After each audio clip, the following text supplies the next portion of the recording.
in it with things and also stuff. But back to Word, D&D. words hard, math easy. Yes. Please God, no more D&D. Why not? That does seem to have been the new craze. Because I've seen a Because lot more D&D stuff happening recently. because you people that play D&D don't understand how much people that don't play D&D do not care. I mean, just like anything else a nerd would be interested in.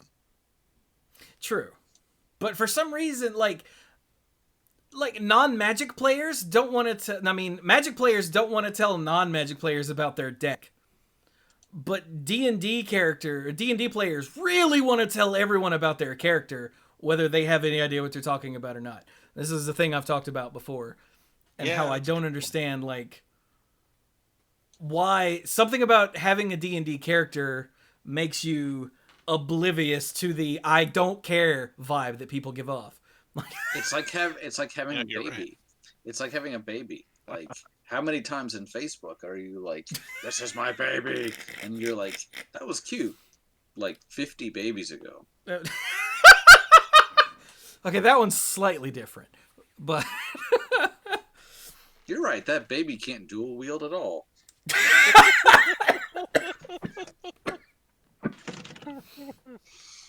oh man. I mean, it can just not dual wield anything useful. You know, I said it, and I'm thinking somebody's gonna go there. Somebody's gonna go there, Like, but it won't be Chewie. Oh, yeah. oh no, I have known many babies that can dual wield like a toy in one hand and a handful of my hair in the other. It's like, ow, that's my beard, that's my beard. It was your beard. It It's was mine my now. beard.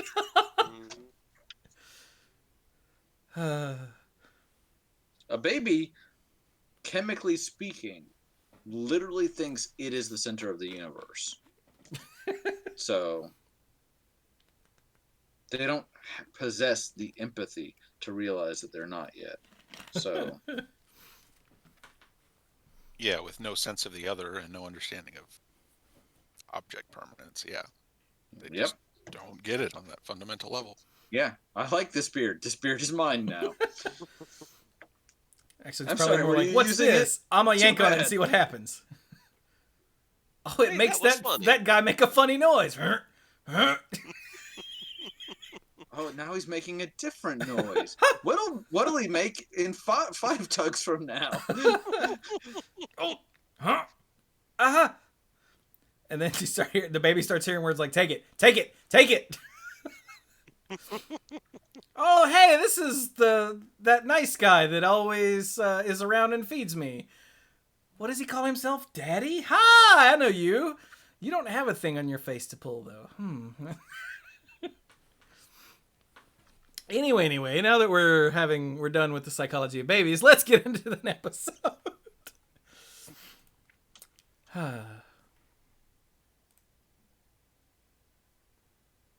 Ow, jam!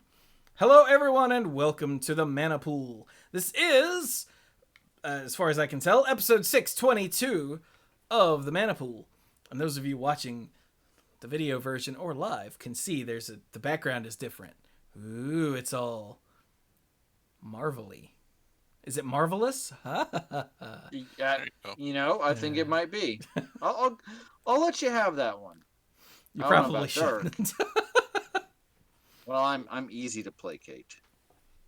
So But before we get into all that, final episode reminder, for real this time, check what RSS feed your podcatcher or whatever is subscribed to. Make sure that it's themanapool.libsyn, libsyn.com/RSS. Because if it's not, if it's the feed burner feed, it's very soon not going to be getting any more episodes. I keep getting sidetracked and not actually doing that, but make sure that you're For subscribed realsies. to the Libsyn feed, because I'm going to flip the switch that makes the entire Mana Pool backlog available, which means the Libsyn feed will be the only one because the FeedBurner feed caps at like, I think it's 100 episodes or something, and it just stops working when I flip that switch. But because we don't have a website anymore to go find the podcasts, I'm gonna make them all available on the RSS feed. So there you go. Check that if you would like to continue getting new episodes. Okay. But with that, hi, I'm Chewie, and I've got these other dorks. Hi, dorks. Hi, I'm Brian. I'm the lead rambler, tangent master of the group. And I really enjoy the smell of field onions. You know how you're walking around and you can just like pull up a tuft of green onions just growing in the grass? I really like that smell. I don't know why. You're a weird kid. Never said I wasn't. I'm Mike. For this episode, I'm just some guy, and I really like the smell of lemon. That's harder to just find laying around the grass, at least one that you would want to keep. They're out there somewhere. Wait, did you say lemon? You did say lemon. I'm thinking a lemon that you just find in the grass is not a lemon, it's debris. So especially if you're not around a lemon tree. I mean, does that count for like lemon scented cleaning products? Sometimes it depends. Some are better than others. Because I can hook you up with some lemon pledge. Well, I'm just saying. I'm Dirk, the self-proclaimed. Did we lose Well, Dirk? I'm Dirk, the self-proclaimed greenest man alive and moral compass of the group, and I like the smell of when it just starts raining. That fresh rain smell. Can't think of what the technical name is for it. Although I was informed that smell is actually when the rain mixes with ozone in the air and whatnot. That's what that like rain has just started falling smell. But you know what? I don't care. I like that smell. I think it's petrichor. You I can feel like I find read it in the the word yard recently. Do what? Huh. I said I feel like I read the word recently. I think the word is petrichor.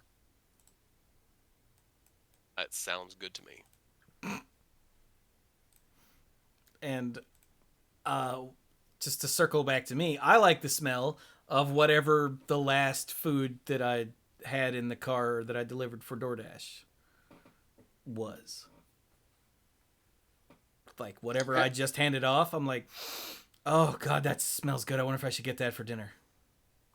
have you ever delivered anything that you were like, why in God's name would someone eat this food? I mean, I do deliver a lot of Chick-fil-A. But that's not because of the food itself. That's because of the company that made it. But Right. other than that, like on the rare occasion that I have to deliver something seafoodish, I'm like,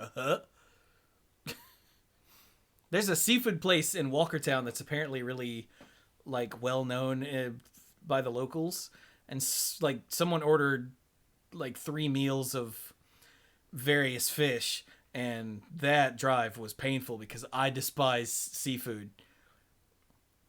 So that was, and it was like, you know, like, oh, this doesn't even taste or smell fishy. No, this tasted, and I didn't taste it, but this smelled fishy. And so the whole drive, I was like, but I couldn't put the window down because it was raining. It was terrible. Thanks for dredging that up for me, Brian. Now I can smell it. You're welcome. But anyway. So this is going to be one of those non-magic episodes because nothing really happened in magic that wasn't horribly depressing. That was today's. Today? Was that today? Today's news about organized play? Yeah, that was awful. Mm-hmm. And there was some announcement last week or the week before or something that was just the usual product announcements with a couple of D&D cards. And I was like, that's not an episode.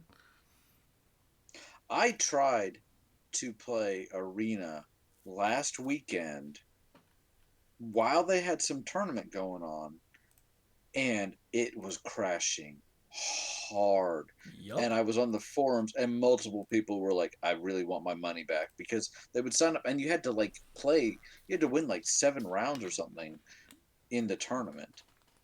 But I couldn't play casually for like more than a game before it's like, we're now undergoing maintenance to address this issue. So it was rough. So, not So- talking about that. Yeah, we decided, I guess I decided, no one else really had anything. Let's talk about something that's not magic.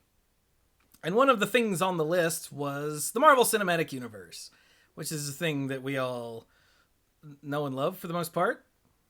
Yeah, I think so. And that also coincides with a new project that I have undertaken. So I was like, hey, let's do that. And everyone was like, yeah, right. So much, yeah, right, that the next day, which was today, I was like, are you guys sure you want to talk about this? And they were like, yep. Oh, Yeah. okay. We're good with it. Nobody seemed enthused, and nobody responded to that either. I guess they were all busy. It was a busy. I can't speak for everybody else. It was a busy day for me. So That's okay. I No one was- cares. So ah, the prompt for this week was just, hey, let's talk about the MCU. So a thing we started talking about in the pre-show, and I said, wait, we should stop that and save it for the show, or else we won't actually say that again. What makes me really happy about the Marvel Cinematic Universe is that it started with like Iron Man and the Hulk and Captain America and Thor. And these are characters that at the time were considered like B or C tier characters in comics, because the Marvel the superhero movie boom had already started again. Especially Marvel characters. Blade was in 97. Sounds right. Hang on, I've got this written down. 98, sorry. Blade was in 98, which a lot of people didn't even realize it was based on a comic character. The X-Men was in 2000. And then Spider-Man happened in 2002, and it just exploded from there. mm-hmm. And Marvel was like, hey, we want to get on this. Those are our characters. But they didn't have the rights to make the movies with their own well-known characters, because earlier when Marvel was having problems, they sold off movie rights to the X-Men and the Fantastic Four and Spider-Man and I think the Hulk too, actually.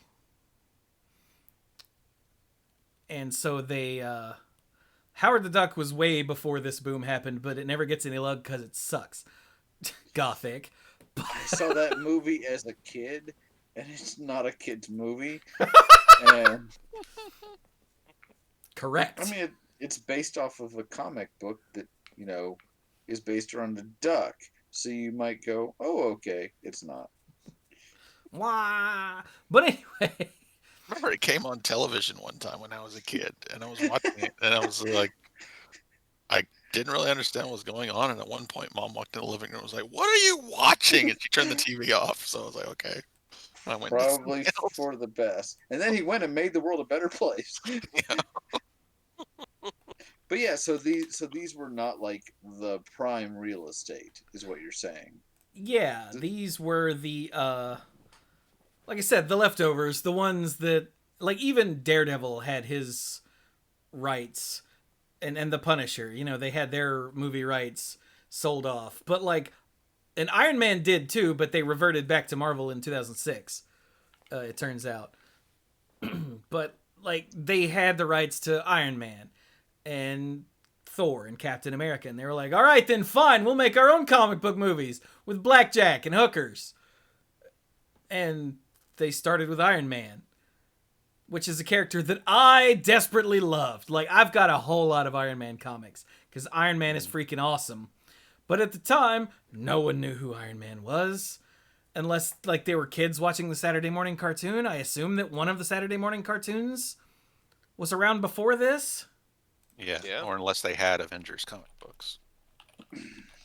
Yeah, but I mean, for, like, non-comics people, nobody Oh, yeah. knew who the hell Iron Man was. There had been Iron Man cartoons beforehand, yeah. Yeah, I think 94 he to also- 96 was the Marvel Action Hour. Yeah.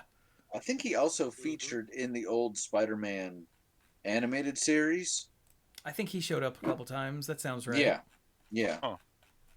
But I wonder if he didn't get a cinema. Like, I wonder if he didn't really get a movie the way that some of these other characters did, even when someone else had the rights, because it's hard to do Iron Man, at least with the technology up until more recently, without it looking super cheesy, like man walking around in a trash can, you Yeah. know.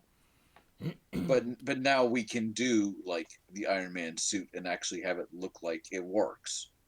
So Yeah, according to Wikipedia, the rights to Iron Man were bought in 1990 by Universal. And then in 96, 20th Century Fox got the rights from Universal. Nicolas Cage expressed interest in portraying the character in 97. In 98, Tom Cruise expressed interest in portraying the character. Quentin Tarantino was attached to write and direct at one point. Like, New Holy Line cow. Cinemas acquired the rights from Fox. Like, it just bounced around everywhere with all kinds of names and people and scripts and whatnot, but nothing really ever came of it.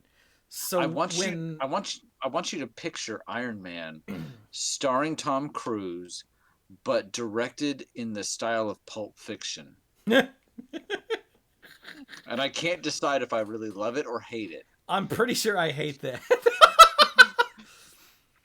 But like eventually the rights just went back to Marvel and they were like, "Right, let's do this. There's a big superhero boom, damn it, we're going to get in on it." And so they set about to just make a good superhero movie. And they did. The first Iron Man, I just watched it 2 nights ago. It still holds up. As a matter of fact, it's pretty damn awesome. I remember going to see that one and honestly being like, not like, oh wow, it changed my life, but more of like, it, I don't know, it just resonated with me. It just told the story really, really well, right? It was just a good movie. Yeah. And not, yeah. Like after the first Fantastic Four movie, I was like, that was pretty okay. You know, that wasn't bad. You know, for a comic book movie, because that was the thing you had to say back then. It was the qualifier, right? And honestly, I liked the guy that played Doom. I had seen him in some other stuff, but it was okay for a comic book movie. Yeah, and like Daredevil. There's a lot of reasons not to like Daredevil, but it's not like terrible. It's just not I liked good. Daredevil. Yeah. Like when it's over, you go, "Oh, that could have been so much better." Comic book I movies. didn't like the parts. I didn't like the parts that were filmed like too dark to physically see. Those are my favorite parts. I didn't have to watch it. But no, I mean, I've told this to Sam because Sam has now seen the MCU. I had to explain to her there was a time where being a comic book movie was actually more of a stigma than a plus. Oh, yeah.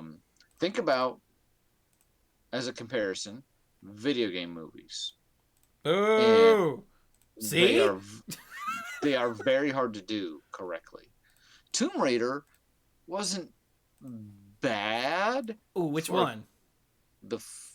I was about to say. I haven't seen the most recent one. So the first one with Angelina Jolie. Yeah, I mean, it wasn't bad, especially for a video game movie. Yeah. But the new one I really enjoyed with what's her name, Alicia Vikander or something like that. That was pretty cool, but I don't think it blockbusted enough. Well, to warrant the any more, problem maybe? is with video game. The problem with video game movies is you're trying to take an interactive media, and you're turning it into a sit back and watch this media. Yeah. Which, granted, when you talk about games like Metal Gear Solid, most of that game is sit back and watch, and less interactive. But the core part of video games is that it's interactive, and you spend that time being interacting with the game and not being a bystander watching. So you're saying that but it interactivity goes in reverse. So right, but- it's the problem too is that you're trying to pull in people into it, and so you take all the big show-stoppy scenes, and you have to try and integrate them into the movie. Okay. World? Well, Yeah.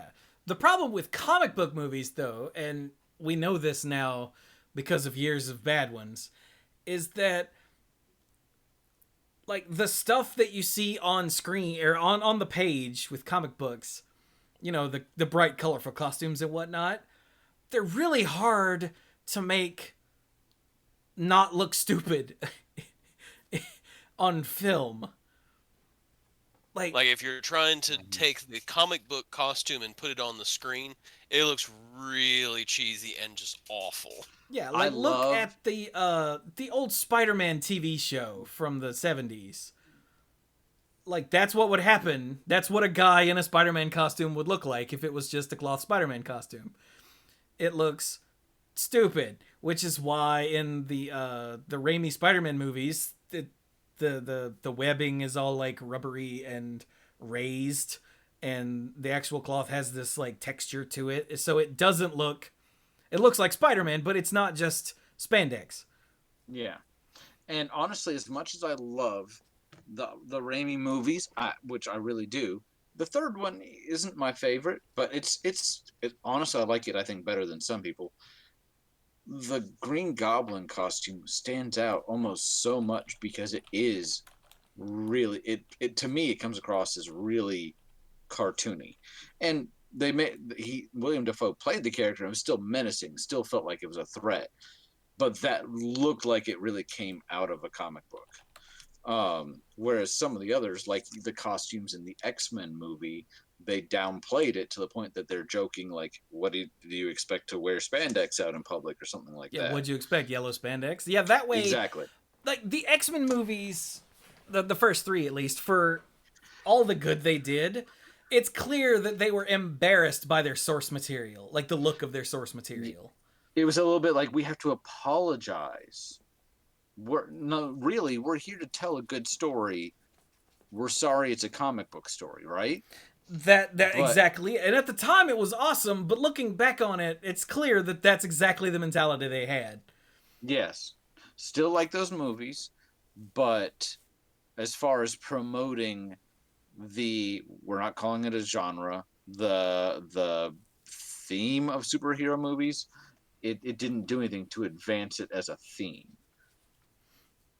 It just let them I think it let them greenlight a movie that they may have otherwise had a hard time getting off the ground. Oh, so 100%, yeah. Yeah. Like these are things that had to happen before we could get things like Iron Man. Absolutely. Which takes us back to where we started, which is Iron Man. Yeah. But the creators also have to like have respect. The film creators have to have respect for the source material, which and not be embarrassed by it. Like, if you look at the Michael Keaton Batman costume, oh, it's perfect. Like, sure, it's not comics accurate, but it's perfect for a film. Mm-hmm. And then the Batman movies that were less beloved is when the costumes started to get weird and have nipples and stuff, you know. Yeah. And like the Spider-Man costume, it's red and it's blue and it's got the webs, it's got the great big eyes, and it just works.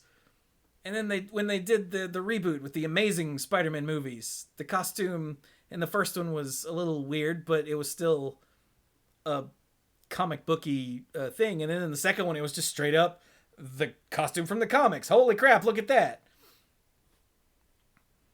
And it just works because they had respect for the source material and they wanted to make a good movie. And with Kevin Feige in charge of the MCU, that's just how it works, because he clearly loves and respects the source material and wants everything to look right but still be its own thing. Like, that's why Captain America starts off in a Captain America uniform. And as the movies progress, it turns more and more and more into like a more modern thing that's very like armor. Functional. And yeah, it's very functional. It's not bright, but it's still Captain America, you know. It still just screams Captain America. And realistic. And yeah. that's the realism of it's it realistic, is important but too. It still maintains the fantastical feel. Right. As opposed to like the X-Men movie, which is we wear black leather, which is realistic, but there's no fantastical there in any way. So Iron Man comes out, and not only does it, and you'll have to correct me about the source material because I'm aware of comic books. I have read some, but we're talking about literally like a handful. Like I'm looking at my hand and 5, and yeah, that's probably about right. But just from a moviegoer perspective, I was like, I really like this character. He's not necessarily a good guy. He's not a Boy Scout, but I feel for what he's going through, and it looked visually amazing, just ridiculously awesome.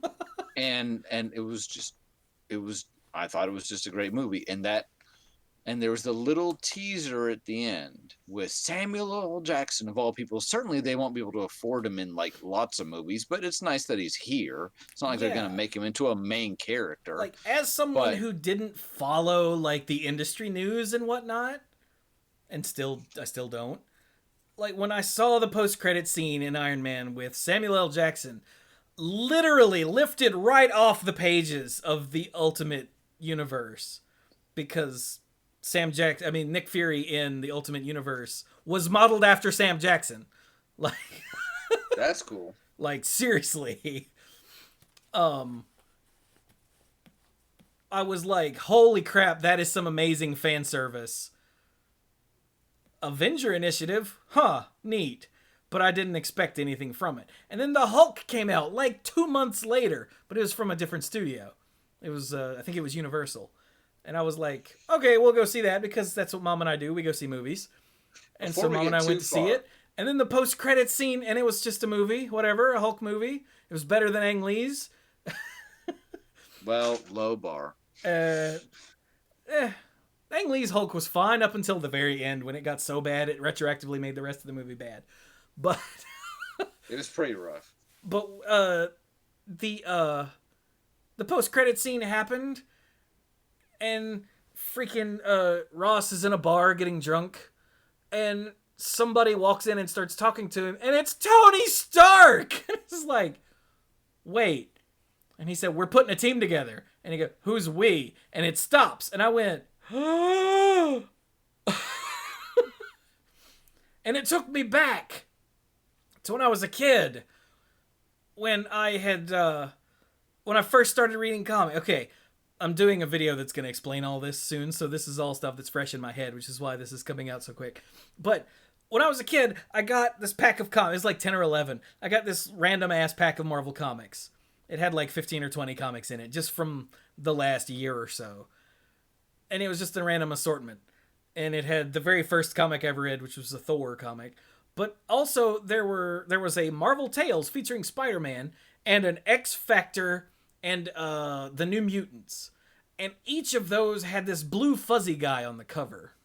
It looked like a blue werewolf. And each one looked completely like it was the same character, but the artistic interpretation of each one was completely different.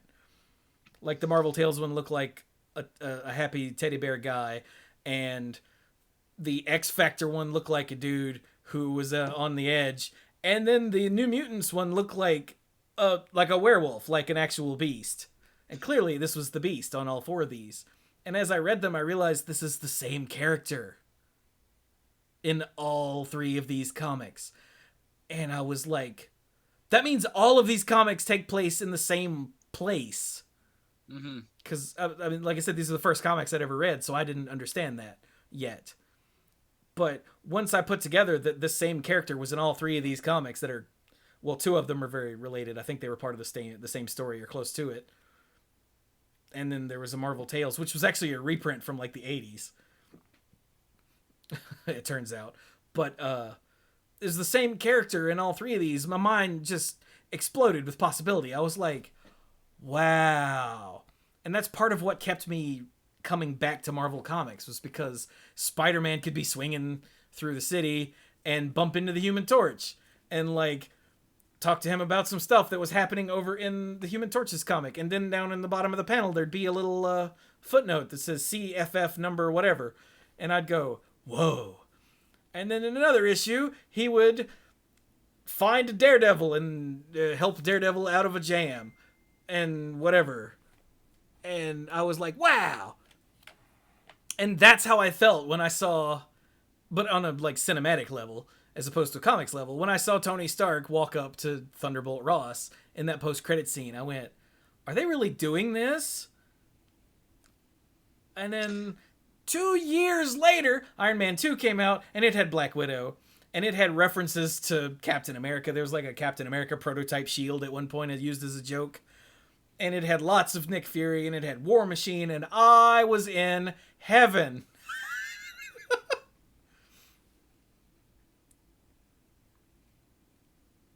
Yeah. I had a reaction to the first one at the end of the first Iron Man where I was like, oh, that's cute. I hope they get to do something with that. But it was never a 22 movies later kind of thing. It was more of a, oh, this will be a trilogy, because there's something about trilogies that is instilled in our minds, whether it's books or movies, video games. You kind of know when you get to 3, usually that's toward the end of the story. Now you do have some franchises like Jaws and Rocky that just keep going. At least according to the Back to the Future, they just keep going forever. There's Jaws 13, right?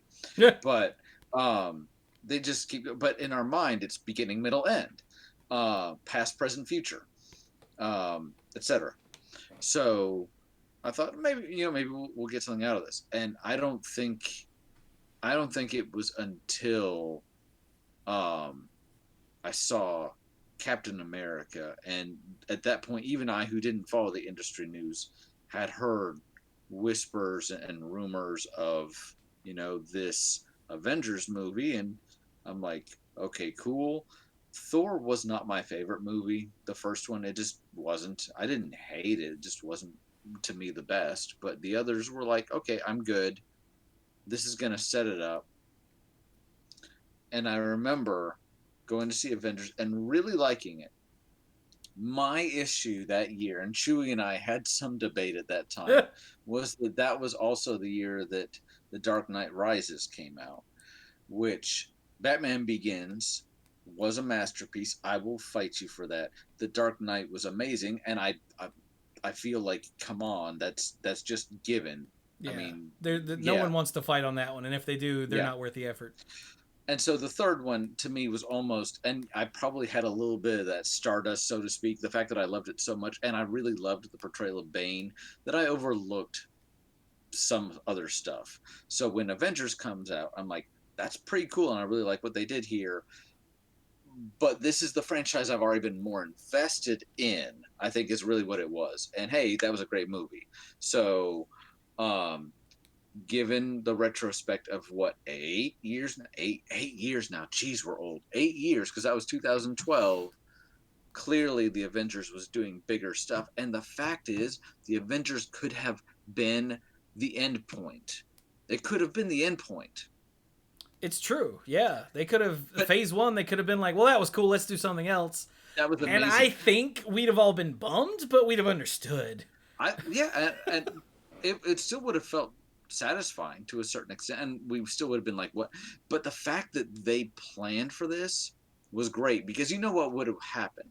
The Avengers was going if they'd made it a complete story, it would have done gangbusters like it did, and then there still would have been sequels, but they would not have been, I don't know that they would have had the same careful, thought out planning.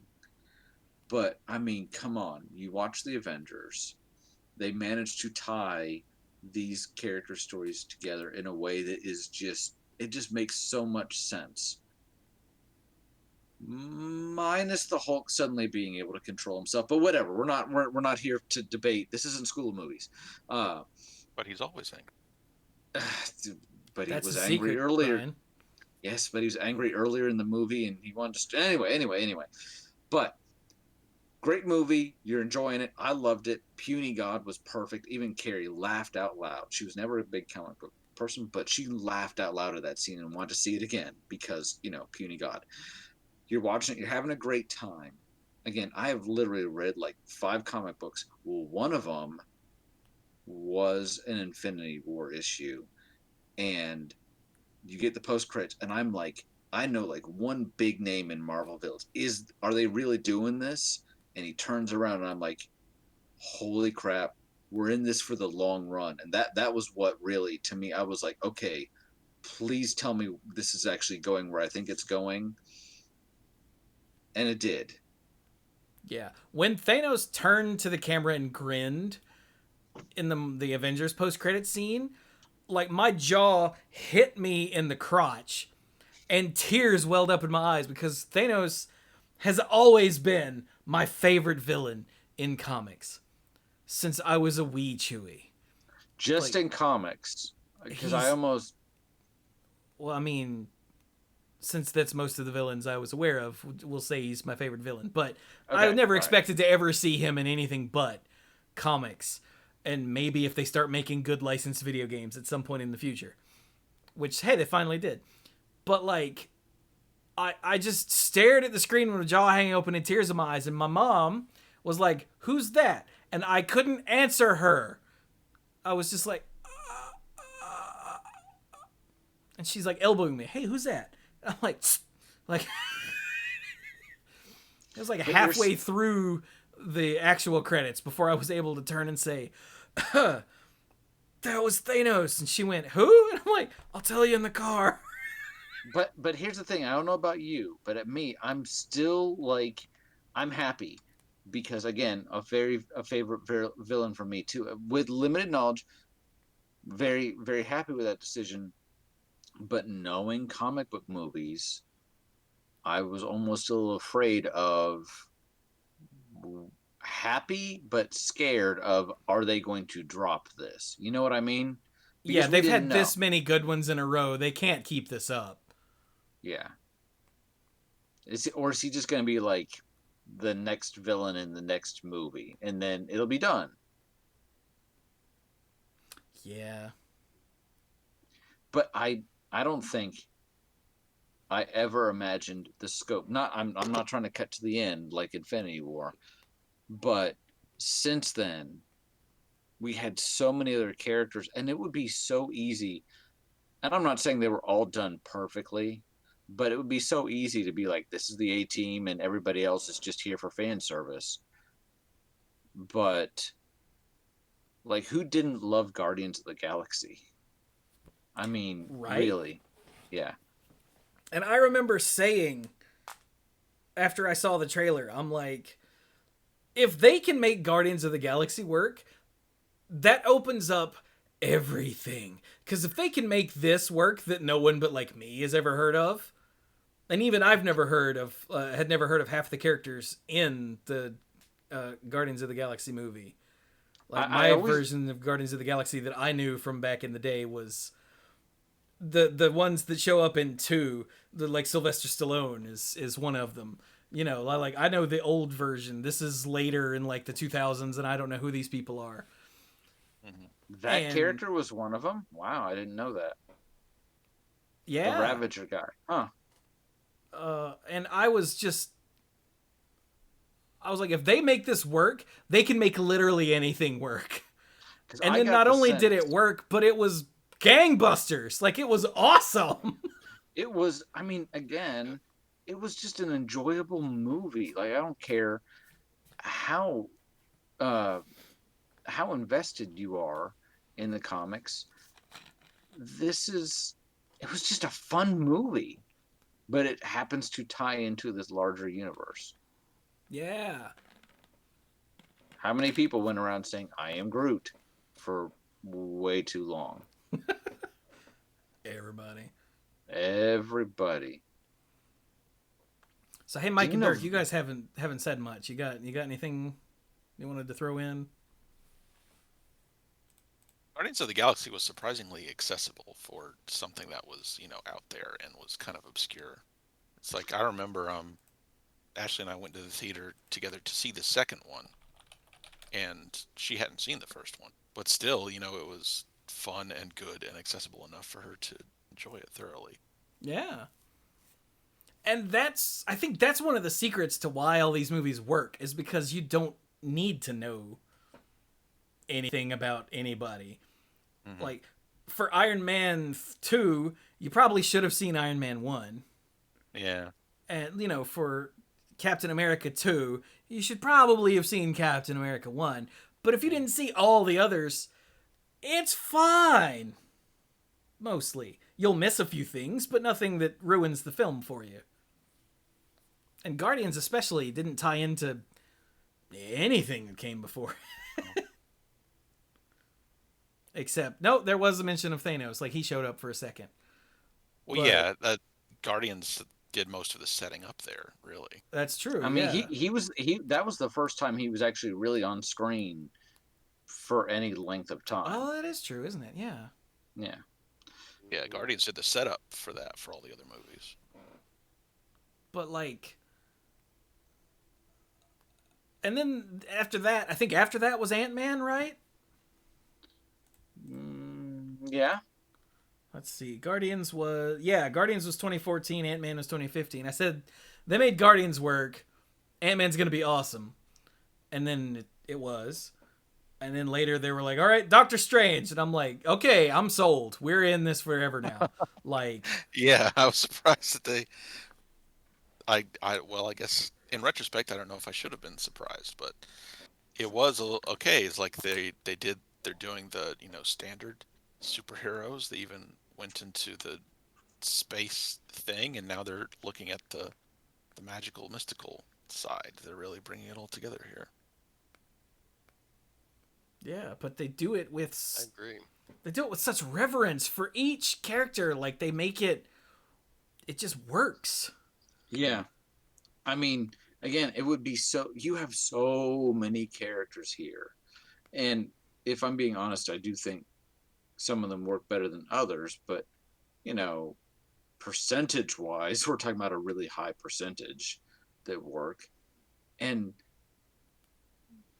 coming at it from somebody that doesn't really know the comics that well, I just think that they do a good job of making them likable, making them understandable.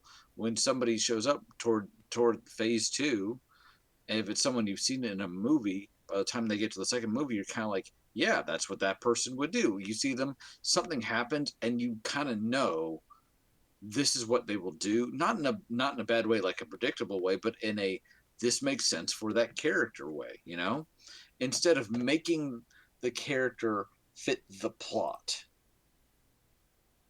For the most part, they have the plot, and then the characters act accordingly. And that's a hard thing to do with 5 people, let alone of way more than 5 people. And to then bring their stories together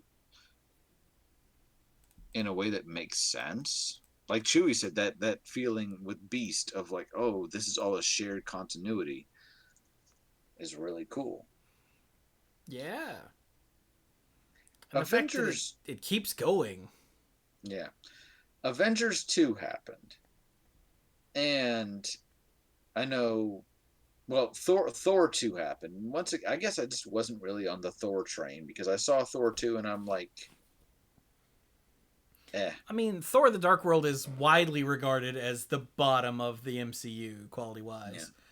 But which, the MCU quality scale, like the bottom of it, is still a pretty good movie. Yeah. Like in the grander scheme of movies. To me, my favorite part of the whole thing, I'm not going to say every post-credit scene was my favorite part, because a lot of them, as interesting as it was, the hook is not necessarily the part that I remember the best. But for this one, it was definitely my favorite because it's the first time you hear the phrase Infinity Stone. They bring the Aether, the Reality Stone, to the Collector, And they're like, yeah, it's dangerous to have two of the Infinity Stones close together. And I'm like, what? This is what we're doing? Okay, because we had Thanos, and so I thought maybe we're going there. But to hear it said out loud, I'm like, great. I don't know who this collector guy is, but clearly he's trustworthy.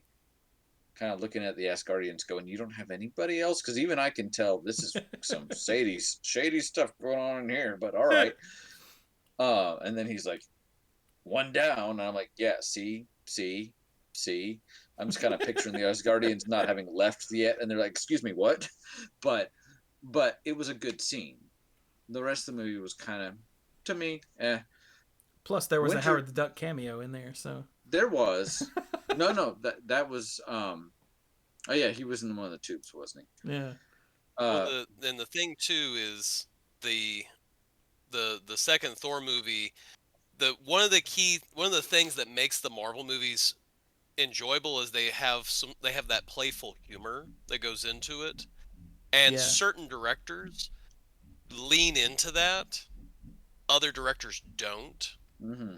And I think that also is one where, again, a big reason why uh, Watiti, Taika Taika Waititi, he's become a big thing with regards to Marvel and Disney and everything, because he's he likes he likes to be funny and liven the characters up, and because of that, um, the third Thor movie was so much better and Yeah. is probably considered one of the best Marvel movies. So I was trying to go in order, but yeah, I mean Thor Ragnarok just like Dirk said, they figured out the right tone for the character, and it just works. So,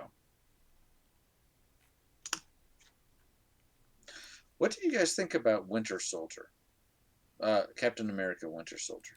A It's lot great. That was an awesome movie. It's of, fantastic. I Yep. liked it. I don't know that it resonated as well for me as some other people. I'm not saying I disliked it. I just, like, everyone I ever speak to is like, it's one of the best ones. I'm like, it's definitely up there for me. It's probably top 10, but it just wasn't like my favorite. And that's probably just subject material. Now, It's one of those movies where it depends on what you're looking for in a movie. And again, that's sort of how they all are. If you're looking for a fun movie that's kind of goofy, but but has is sort of working in a direction, then The Guardians is your movie. If you're looking for a movie where you just want to see a lot of um, action and a lot of butt whooping, then the Avengers movies are what you should be looking for. What I think makes uh, the Winter Soldier so good is that it took what you thought was safe. Everyone thought Shield is safe. Shield's the good guys. Shield's the one that, if you know they're the ones that were there to help the Avengers and get them going so that they were able to save the Earth and everything, and for it to be turned on its head, and you just left going, oh boy, we just turned the page on a new chapter, and things are gonna be different. And that was what was neat about that one, is it was a movie that made you turn your head. And again, it's still a great action movie, but the narrative on it was very different than the other movies, and that's what I really liked about it, and I Yeah. think what made it a really good movie. So, hey Brian, quick question. yeah, Do you like things like Tom Clancy movies like the Patriot Games or The Hunt for Red October. Hunt for Red October or I've wondered if this is where you're going with this. I have an appreciation for them. I very rarely say, yes, this is what I'm in the mood for. My favorite viewing of those is always the first. Very rarely do I want to come back to a movie like that this another time if I've already, kind of figured it out. So Gotcha. I, And I, I want. I wonder. I was drawing that comparison myself as well. So yeah, and that leads me to another like thing is that a lot of people call superhero movies a genre, and I 100% disagree with that statement. Superhero is not a genre. Superhero is, as Alex Shaw recently put it, is more of a setting. Like if you say a space opera or space epic, well then okay, space. Or if you say a period piece, okay, it's historical period. Or if you say post-apocalyptic, okay, that gives you an idea. But if you say superhero, that still it gives you an idea of what to expect. And I say superhero isn't a genre because all of these movies fit into existing genres, and one of the easiest to classify is Captain America: The Winter Soldier, which is just a political thriller.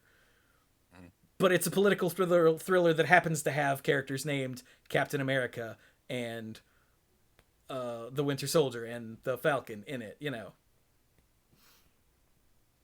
I will say this about Winter Soldier. Again, I'm not denying that it's a good movie.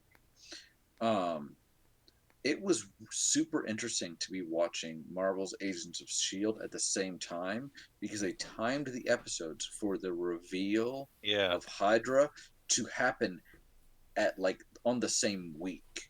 So if you were doing both, and they did it really well.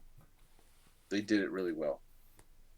I wish they had put a little more effort and shared more resources with the TV show. But yeah, they did a good job.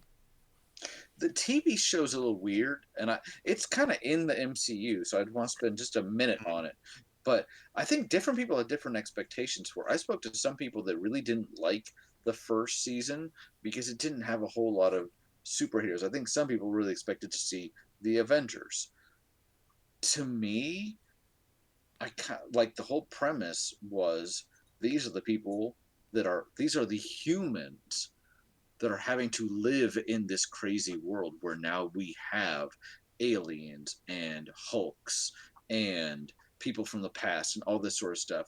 I'm okay with that. And the more it became over the seasons, it became fantastical and lots of Inhumans. And now you've got a robot arm, and now you've got two robot arms, and all.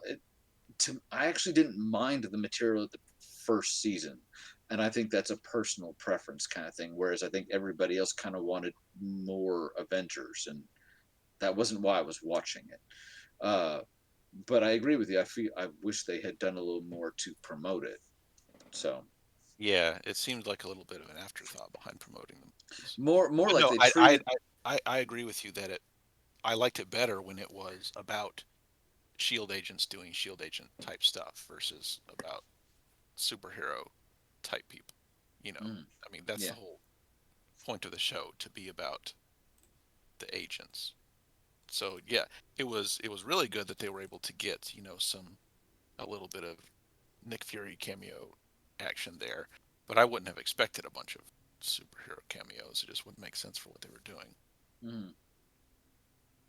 We got a mention in the chat about also Agent Carter. I loved Agent Carter. The problem is that most of its run I had to watch like on mute out of the corner of my eye because it happened to be on the same night that we recorded our show. Dang it, man. Agent Carter's on Disney Plus. Right. It used to be on Hulu. I don't know if it's also there still or not.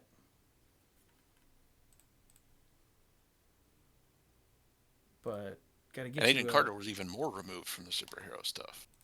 Yeah. Well, yeah, because there weren't any at the time. Mm-hmm. Because that was set after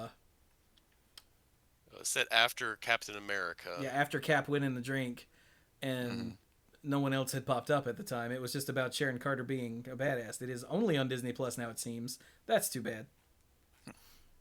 But it makes sense since it's, Disney. Yeah. Have to get you a trial membership and watch that real quick, Mike. Damn. Yeah, I should.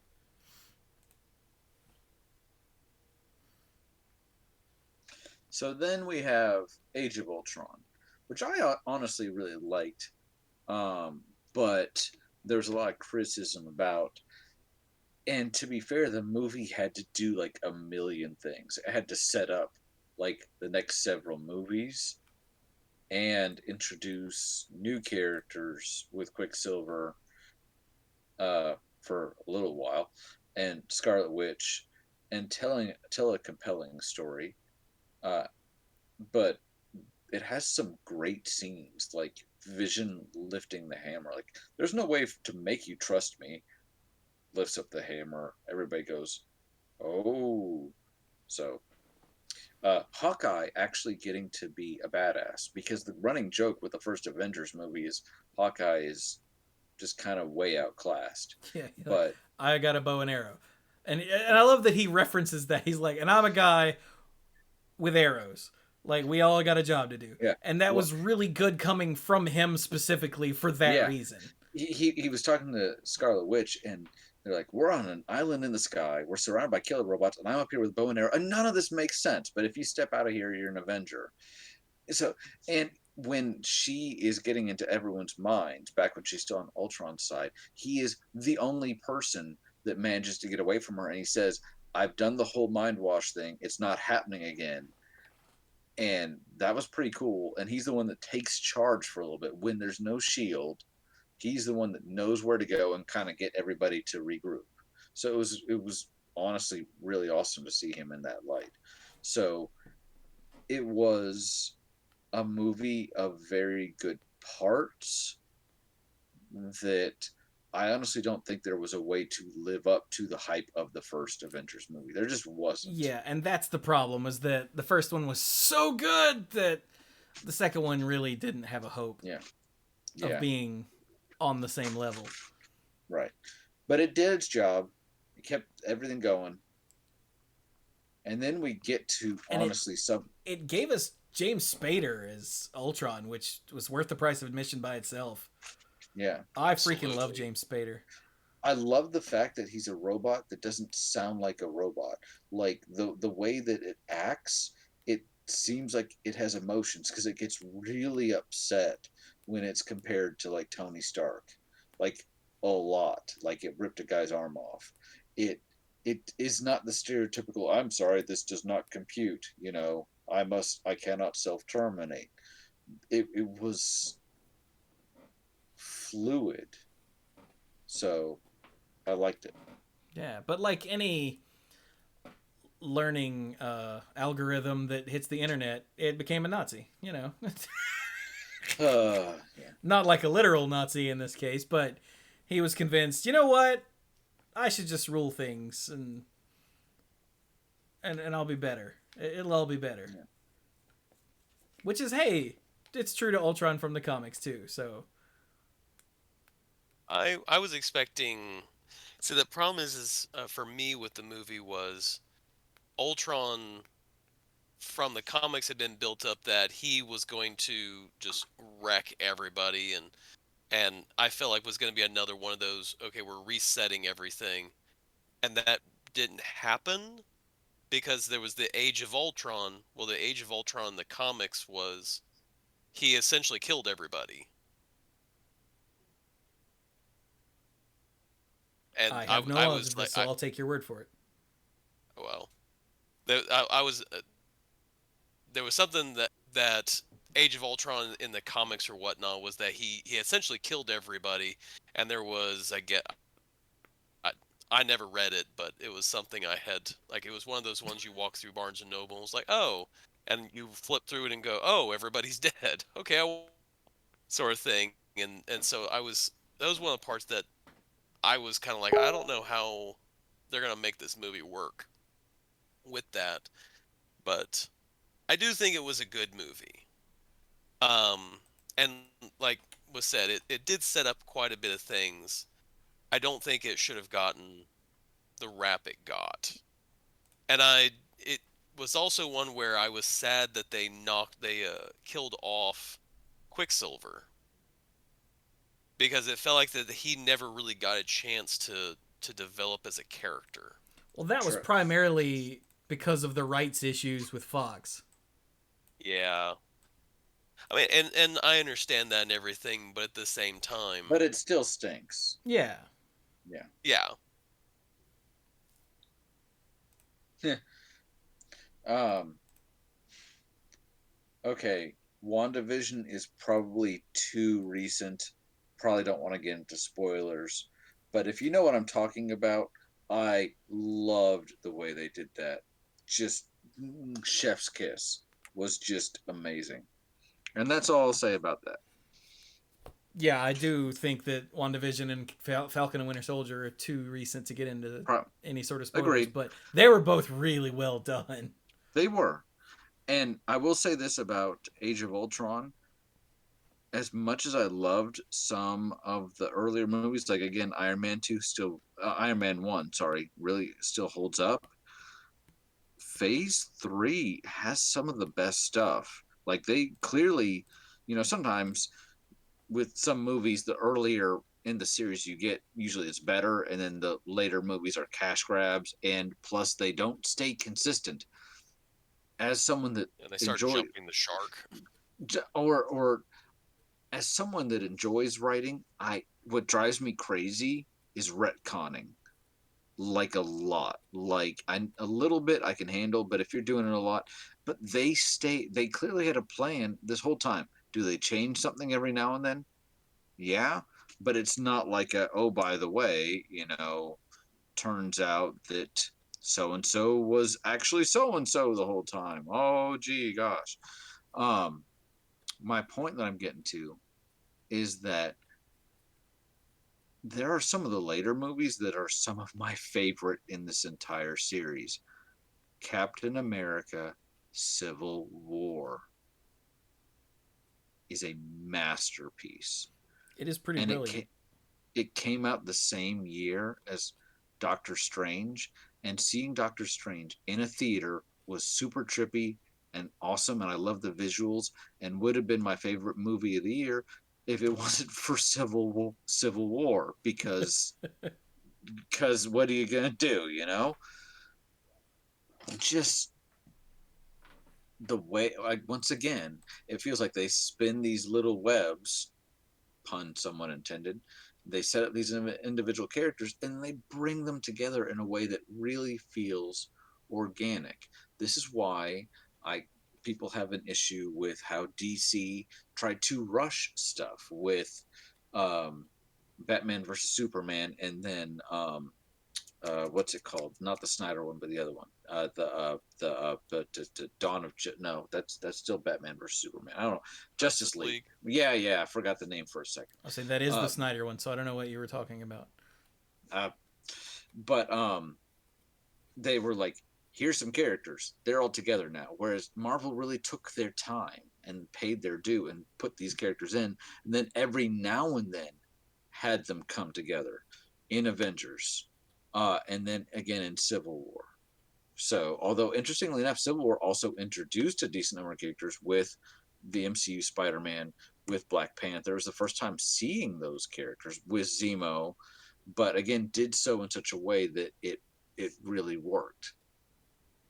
So the thing that I hated about Civil War had nothing to do with the movie. It was the way it was marketed. Once Spider-Man was revealed, I try to go into these movies as blind as possible.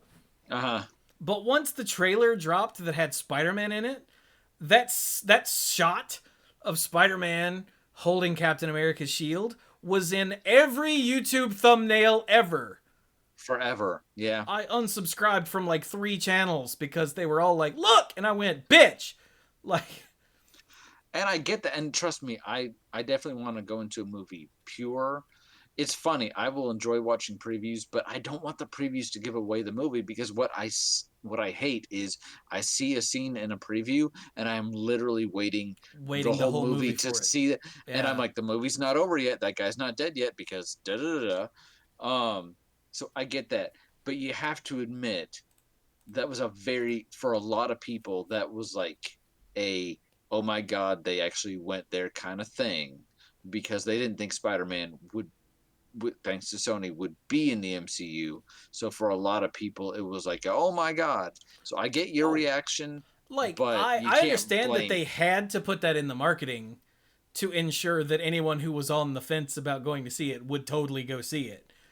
Like, I get it. It just annoys me that then every schmo on YouTube decided to drop it in their freaking thumbnail. So I couldn't avoid it if I wanted to. Yeah. Inundated. Yep. I gotcha. Like, I saw it in thumbnails before I actually watched the trailer. Because I don't watch, much like Squee, I don't watch trailers for movies that I'm going to see unless it's in the movie theater. And then, you know, what am I going to do? Close my eyes? No, I'm going to watch the trailer. But I don't go looking them out. Like, when they hit Twitter, I go, yeah, right. By and large, I just don't watch them.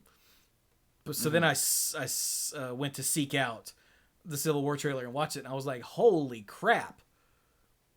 That would have been way cooler to just see in the theater for the first time, but oh well.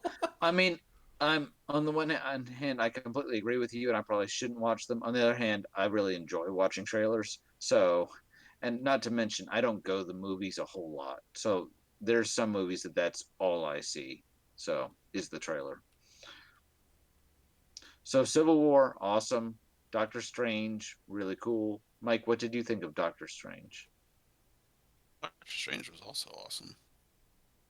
Was there a second one or not? No, the second Not one's yet. coming up in 2022. Next year? Yeah. Okay, good. Yeah. Yep.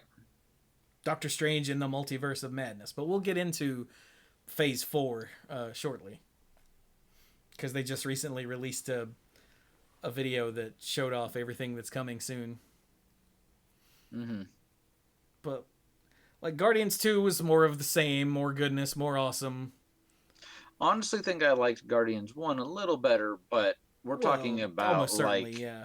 going from an A+ to an A. So Yeah.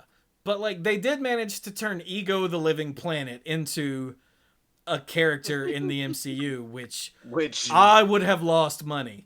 I think at some point they were like, they had a bingo card and they're like, who can we pull in and make people actually get invested in a character? Who are the most ridiculous characters from Marvel we can bring in?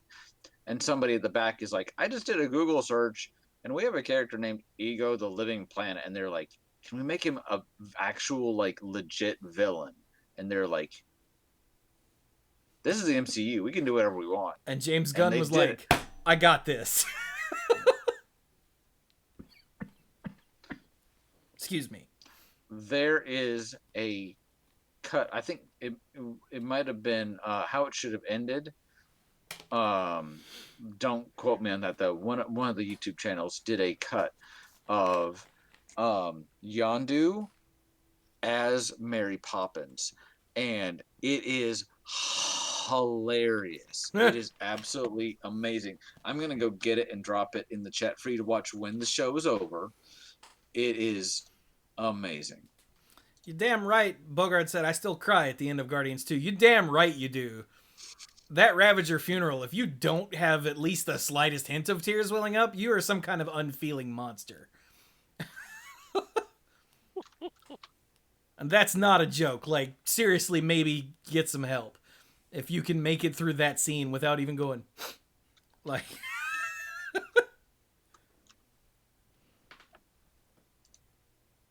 Niagara Falls.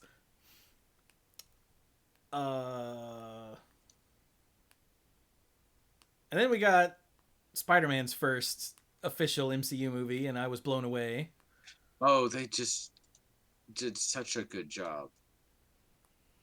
Well, and the thing that I liked about that one is there's a lot of movies where they kind of keep themselves high and dry, where this is just this hero's problem. This is what's going on. This hero's reacting to this problem. The first Spider-Man movie really did kind of feel like you were in the trenches going, wow, this is... I don't miss that part of my life. Wow, that is really just cringeworthy parts and all that. And that's what I liked about that movie was you really felt like you were seeing what was going on in the day to day, instead of here's what's kind of going on in the wider universe where things are more important. This was here's what's going on day to day stuff. These people are trying to make ends meet. Things go south, and you have to adapt to it. Yeah. I mean, there was kind of a message in Homecoming about like all of this crazy galactic stuff is going on, but you still have the ordinary people, a little agents of shield, but even more basic than that because you're talking about civilians that are still doing their thing. And the whole movie, Peter is trying to like be like, I'm an Avenger, I want to be an Avenger, and kind of realizes where his place needs to be. And it's interesting then in Far From Home how he has to kind of reassess that, you know. So we're seeing some growth in him, which I really do appreciate. It's not like he starts out the movie one way and then the end of the movie needs him to be some other way. It kind of feels like, and like I said, in the trenches, being a teenager too, like actually dealing with high school. Whew. I mean, I don't relate to the spider powers part. That probably, you know, but that No, at least no, Oh. no, that didn't happen. Did that happen to you? Man, I mean, knew I missed now out I on feel some weird if I part. said yes. So, but like, No, Tobey but, Maguire was an awesome Peter Parker, yeah. and Andrew Garfield was an awesome Spider-Man. Mm-hmm. But I think, and oh god, what's it? Tom Holland, I think nails both of them, and that makes me happy. He does a really good job with it, and you kind of feel for him too. He's just this kid that's trying to do the best that he can with the circumstances he's got. He's trying to be able to use these gifts that he's got, both his intelligence and these powers. FYI, I love the fact that we did not have another Spider-Man origin story Yes, for the third time in 20 years. because I swear, I think they were like, you know what? People get it. It's fine. We don't need to watch Batman's parents get shot again. We don't need to see Uncle Ben get shot again. Why did fine. you say that name? So, Uncle Ben. Uncle Ben. Yeah, don't you like his rice? Why did you say that name? I do like that Tom Holland, when he was trying to figure out, well, how am I going to play this? He figured that he would have this nervous energy to him, and he played into that. Yeah, aspect. And it makes sense as a teenager, but also makes sense like the whole thing with his powers. He is oversensory, right? That's why he has to use the mask to like narrow down his senses a little bit. I love the scene in Civil War where Tony has him, and they're talking about. He's like, "How long have you had these powers?" He's like, "A little while." And he starts going into like, "See it happen." That and Tony's like, "Yeah, I don't care. We just need to keep going." and they're like, "Yeah." So, Homecoming, fantastic. The Vulture, Michael Keaton, great job. God, he's such an amazing villain because you hate him, but you don't hate him. Like you feel for him, yeah, because he's been dealt a crappy hand, and Tony Stark ended up muscling him out of his entire business and screwing him hard, not personally. You know, he's not like because of this guy, but it just circumstances just sort of muscled him out of work, so he turned to crime to be able to pay the bills. And it's like you feel for him, but at the same time you're like, damn. Yeah, and in the post-credits scene, you know, he's basically offered the chance to be like, hey, you know who Spider-Man is, let's go get him. But because he realizes what Peter was kind of going through and has some begrudging respect for him, he's like, if I knew who he was, he'd be dead. And that is kind of like you want to see that kind of growth, not just in your heroes, but in your villains. This is why the best villain is either Thanos or Loki, because Loki actually changes. He actually evolves. And so here you have a character who, you know, dealt the crappy hand, like Chewie said, and takes the appropriate steps, but he's never like, I'm gonna blow up the world. He's just like trying to make a fast buck. Yeah, he's like, damn it, I got a mortgage and a daughter and a wife. Could you just turn your head and let me sell steal this stuff so I can sell it? Come on, man. Yeah. But Peter saves his life, and he's like, okay, he gets it. Still not a good guy, but he gets it. Really, really, really looking forward to No Way Home, and I don't want to know anything more about it than I have already been spoiled to, but really want to see what they do with it. So,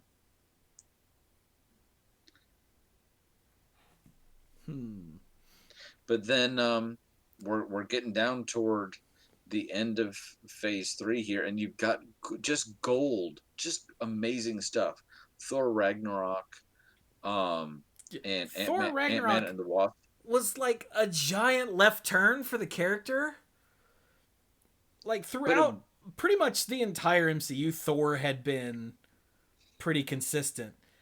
Yeah. And then Ragnarok happens, and he's not consistent anymore, but it's fine.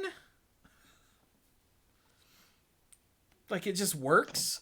Yeah, it just works. He's still the same guy, but it's just the story he's in is just, how do I say this? Enjoyable. Ridiculous.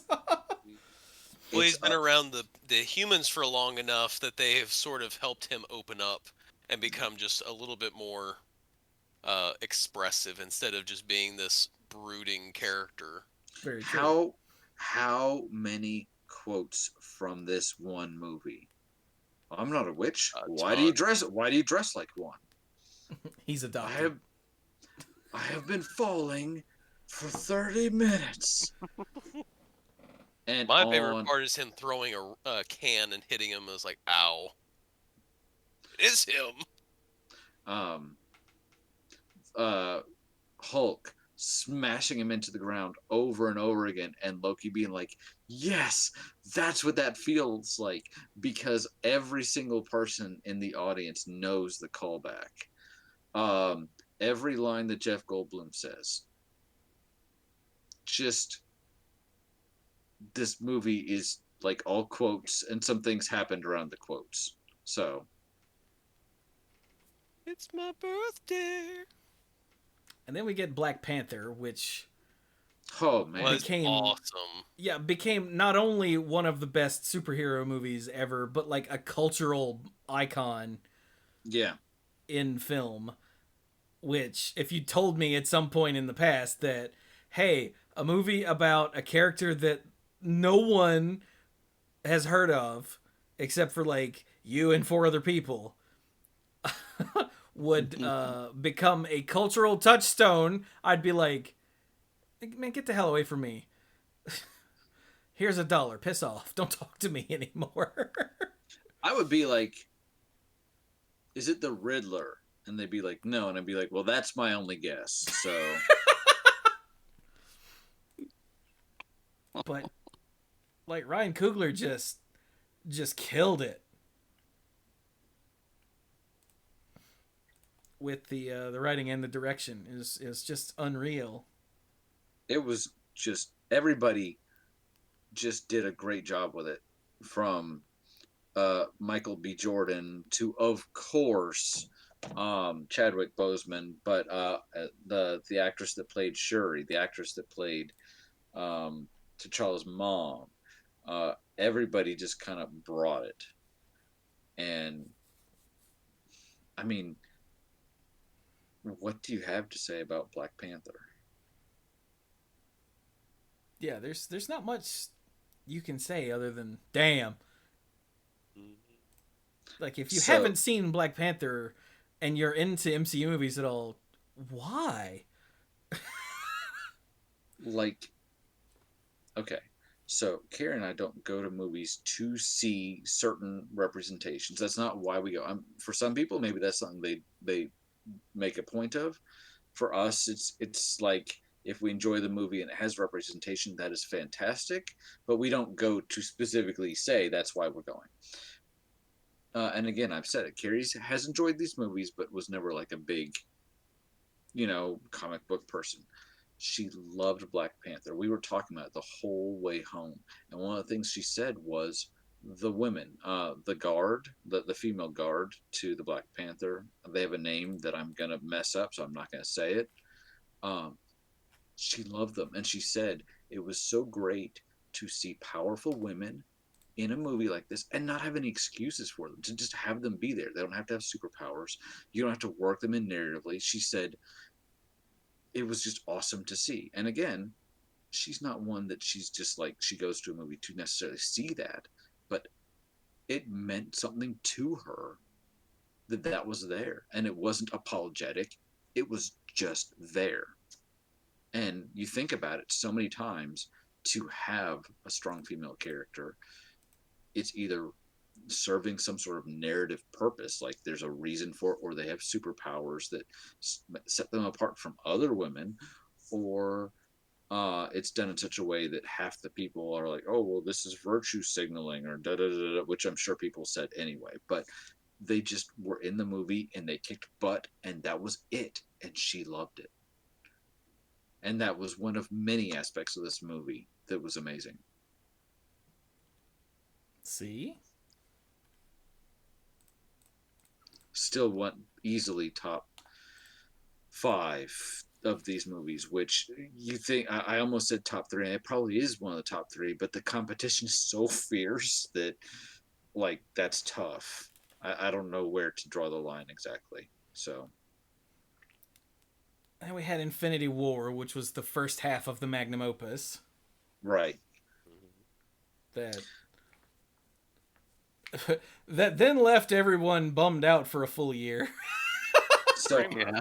so this is a very topical conversation, and I was really impressed that Chewie said he wanted to do this, because there's another family that has a boy in Sam's soccer team, and his dad and I know each other from work, and they have been watching the MCU, and they have a movie night. They said usually on Friday night, and they've been going through it. And he said, and this was done. They started much earlier this year. They didn't have my input on it, but they said they're going They found a list online to go chronologically through the movies, not in release date, but in terms of what happens in the movies. And I said yes, because that's what I tried to do with Sam last summer. And I told them they were coming up on these. I said, you know what? What we did, if you have a day, like just a day, watch these movies back to back. Like, well, we don't. They're pretty active people. I knew it was kind of a long shot, so I saw them at practice tonight. Or the husband couldn't make it, but the wife was there, and I'm like, "Have you watched the movie?" She's like, "We saw Infinity War." I said, "But not Endgame." She's like, "We saw Infinity War," and I'm like, "Did you like it?" And she's like, "We saw," and I'm exaggerating a little bit. That's not exactly how she put it, but I said, now imagine waiting a year. And she said, that's what my sister said, because she texted her sister like the minute the movie was over. I'm pretty sure with all caps. So keep in mind, they had also, so they hadn't seen these movies yet. So they're going in as fresh as possible.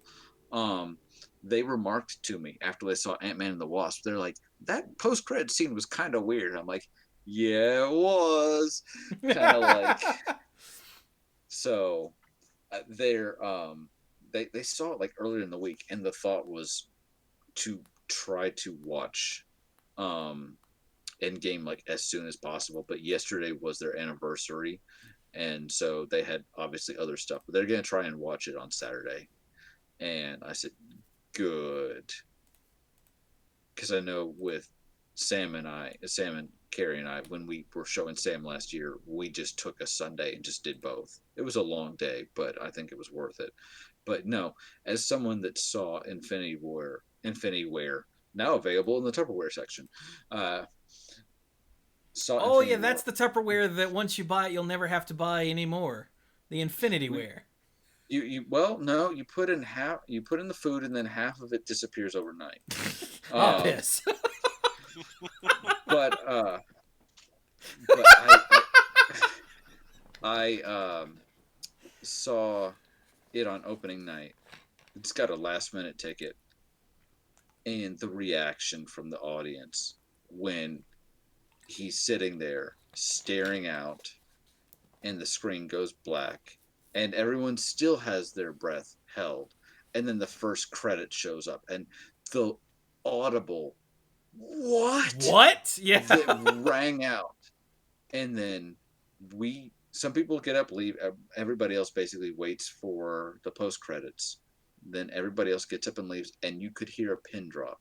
And the difference between the people walking out of the theater and the people waiting in line to go in the theater who are like, no, this will be great. And everybody leaving is like, we have been to a They're funeral. dead silent, and there's no conversation. Yep. Yeah, everyone that left the theater had the 1,000-yard stare. Tears in their eyes. I watched Groot get dusted. We're definitely in spoilers now, right? I mean, come on, this movie came out in 2018. I think it was 2018, wasn't it? Yeah. Yep. So I watched Groot get dusted, and I'm like, damn, this whole movie I've been trying to figure out, is Carrie gonna like this movie or not? And she loves Groot, so I'm like, no, she's gonna hate this. But it wasn't until, and I'm getting it, but it wasn't until Tom Holland says, Mr. Stark, I don't feel so good, that it really kind of hit me a little bit. Because I see Black Panther go, and I'm like, all right, immediately I'm like, they're going to find a way to come back. But you're watching it, you're in that moment. You're not, there's a part of you that's not reasoning with this. But when he says that, I swear there was a lady behind me that when Tom Holland said, Mr. Stark, I don't feel good, she audibly said, oh God, no. That was the audience reaction. So I was talking to this woman tonight at soccer, and she said she wasn't sure how she felt about it. I said, and that's exactly, isn't it amazing that is a movie that made you feel that way? And she says, honestly, yeah. So yeah, it was a giant bummer, but like how many movies have that big of an effect on that many people? Yeah. And as a reminder, we're 20 movies in at this point. Yeah, like in Infinity War happened at the 10-year mark. Like, yeah, it did. Holy crap. And technically they then released Ant-Man and the Wasp and Captain Marvel. Yeah, Ant-Man and the Wasp was just a few months later. Yeah. Captain Marvel was almost a year after Infinity War. Right. It was a couple months before Endgame. But with Sam, we did the back-to-back. So and she had seen Captain Marvel before we even started the MCU. We just saw it as a movie, and she really loved it. So, which I remember saying after I watched it, I was like, "Dude, you got to take Sam to see this." Yeah. I was like, "This is such a Sam movie, seriously." So you have Infinity War, and then you have Endgame, and I saw trailers for Endgame. But this they did a good job of. And tell me if this sounds like your experience. All you know is, okay, they're going to try and get everybody back. That's all you know. Yeah. And you go in, and the first 10 minutes is everything that you think is going to happen, although it doesn't go exactly the way you expect it to. And then the screen goes black. Yeah. And then it goes... like in the space of like boop, boop, boop, it goes 5 years. And when the years shows up, Mike and Chewie were with me in the theater to watch this. I think there was an audible reaction when it wasn't the 5, it was the years, because you're like 5 days, 5 months, 5 seconds, 5 years. They are committing to this. They are absolutely committing to this 5 years later. Because the thought is, with this post-apocalyptic stuff, you're going to wish it away, right? I mean, like, it was a dream the whole time. Tap your heels together and you go back or whatever. You fix it. You don't have something like the snap and then actually expect people to live with that, because what would that world even look like? And they did it. And then they showed you what the world looked like. Yeah. And it sucked. And it sucked. But they did it. That was the backdrop. And yet, even in that, like, Tony Stark has a kid. So now all of a sudden, things can maybe get better. but he actually has something to lose, and that is fascinating. It would have been easier to just be like everything is terrible all the time, but he actually has something to lose if they go back and try to fix stuff. Yeah. And then everything happened in Endgame, and it was like a love letter to everyone that had seen a Marvel movie. Is really what it was. It was like, you loved the first Avengers movie. There's a whole lot of stuff from the first Avengers movie. You want to see Natalie Portman again? Here you go. You like Fortnite? Yeah, there's something in there for you too. Sure, fine, whatever. Okay, yeah, New Master. But it was a love letter for the movies. Elsie's favorite part was the girl power moment. Well, and then I'm sorry, that was fantastic. There, once again, it was a movie with a lot of great moments. Like, yes, that is America's ass. Um, Seeing Peggy Carter again, but for me, the moment, like the moment, Cap lifting Mjolnir was fantastic and amazing, but it had to be the portals. It just had to be. Oh, Yes. on your left. Oh my god, dude. There are scenes in movie. Look, I'm tearing up right now that I can tear up just from thinking about.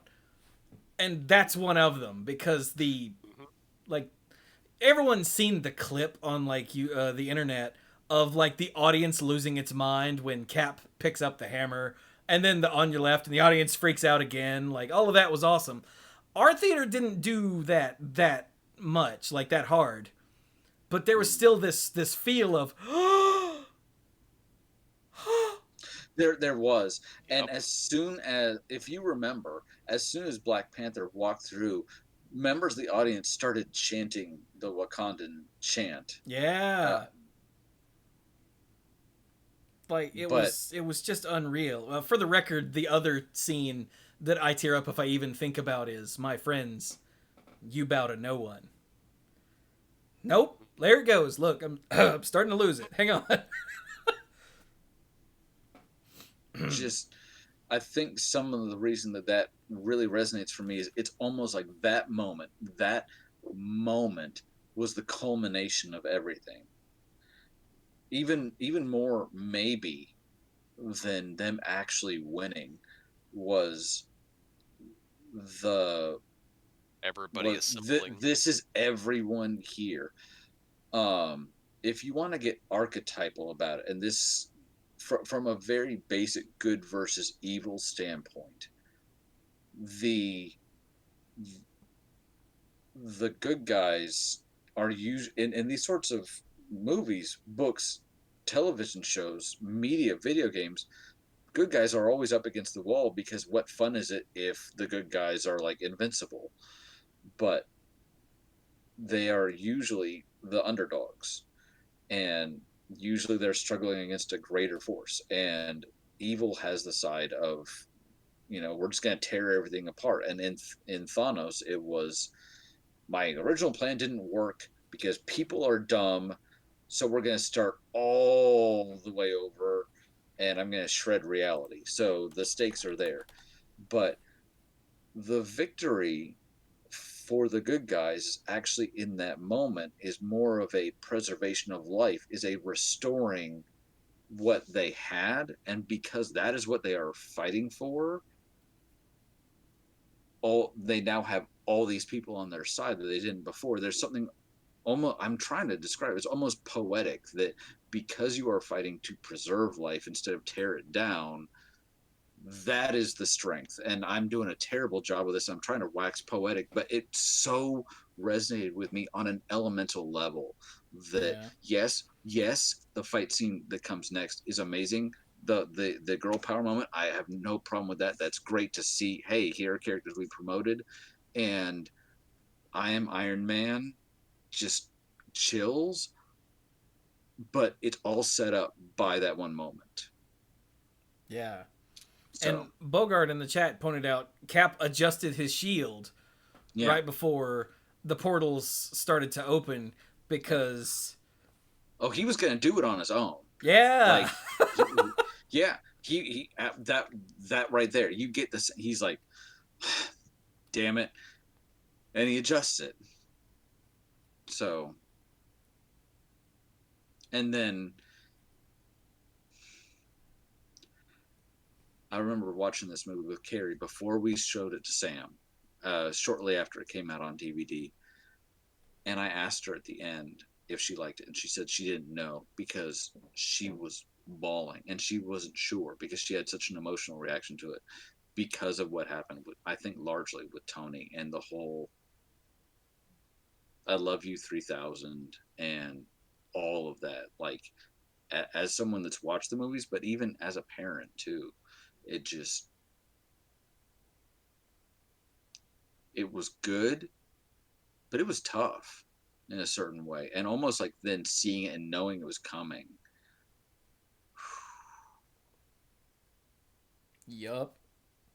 So, And at that point, we were 11 years into the MCU. mm-hmm. So we have known these characters, especially Iron Man, who was the first one, for over a decade. Yeah. And we, like... It's this weird... It's not quite the same, but it's a similar, I think, function as a parasocial relationship. Where, like, anyone listening to this that's been listening to this podcast for a long time, I'm sure that some of you feel like we're your friends. And for the vast majority of you, we're not. But, and you're aware of that on an intellectual level, but you can't listen to a group of friends talk for, you know, years and not feel a connection to them. Otherwise, you wouldn't keep listening. And that's it's a similar thing. Like, we've been watching Iron Man, Tony Stark be Tony Stark for 11 years at this point. So when something bad happens to him, we all feel like we've lost a friend, you know. Yeah. Even though we are aware that he's a fictional character, you know, like I said, it's not the same as the podcaster parasocial relationship, but it's very it's a similar process in the brain, I think. I think so too. So should we what else we got before we dive into the future? Your favorite Stanley cameo? Favorite? Oh, I don't know. Like, lots of them were really good. I said it, and now I'm like, oh wait, oh no, what have I done? The one where he is hanging out with all the Watchers was In probably Guardians the one 2. that made me giggle the hardest. I love the fact that he references like one or two of the others, like, and in this one I was a janitor. The Clerks one, the one from Captain America being the last one that he filmed, I think. Captain Marvel. Captain Marvel, yeah. Unless he filmed the one from Endgame later. But for some reason I thought, I guess maybe Captain Marvel had the dedication to him at the beginning. It did. But I know of Clerks, but I've never actually seen Clerks. So, And it was actually Mallrats that he. I've never seen Mallrats. So I've he seen had Dogma. the Mallrats script that he was reading on the bus. Okay, I've seen Dogma, but I haven't seen the others. Oh yeah, Tony Stank was pretty classic. That's pretty awesome. Yeah. I feel like the one from Infinity War where he's driving the school bus and he's going, "Well, you kids have never seen a spaceship before?" Which, you know, for this universe, he's got a pretty good point. What was his cameo in the original Avengers? I'm trying to remember. In the original one? Yeah. I don't remember. Everybody goes quiet. Yeah, I haven't rewatched Avengers since probably February of last year, so that one hasn't stuck with me. can think of all the ones before that. Yeah. It was Howard Hughes in Iron Man. Hugh Hefner. Yeah. Sorry. Yeah, Hugh Hefner. Oh, he was One of on guys that had he was on the TV screen on the news in Avengers, where he's like, superheroes in New York? That's right. I did like the Matt Damon cameo in Ragnarok. That whole scene was amazing. So I feel like this is a good place to work in my project announcement. So anyone that's in the Manipool Discord probably already knows this. But I'm doing a new project. And it's something completely outside of my wheelhouse that I'm very nervous about, but I'm also very excited about. And that's, in February of last year, so before the world ended, I started watching the MCU again. Because, hey, Disney Plus, it's all right there for the most part. And I had Hulk on DVD, so screw it. So I watched through it until I got to Civil War. Because by the time I got to Civil War, the world had ended and my mental state had taken an understandable downturn. And Civil War is such a bummer that I was like, I don't want to watch that yet. I don't want to watch that yet. And I finally watched it in like August. So that's a big gap for considering I was watching like any night that I could watch any MCU movies. I was watching 2. Like that's a big gap. Mm. And then I watched a couple more after that, and I hit Homecoming, and I went, I don't have a way to watch Homecoming without spending any money. And then I just stopped.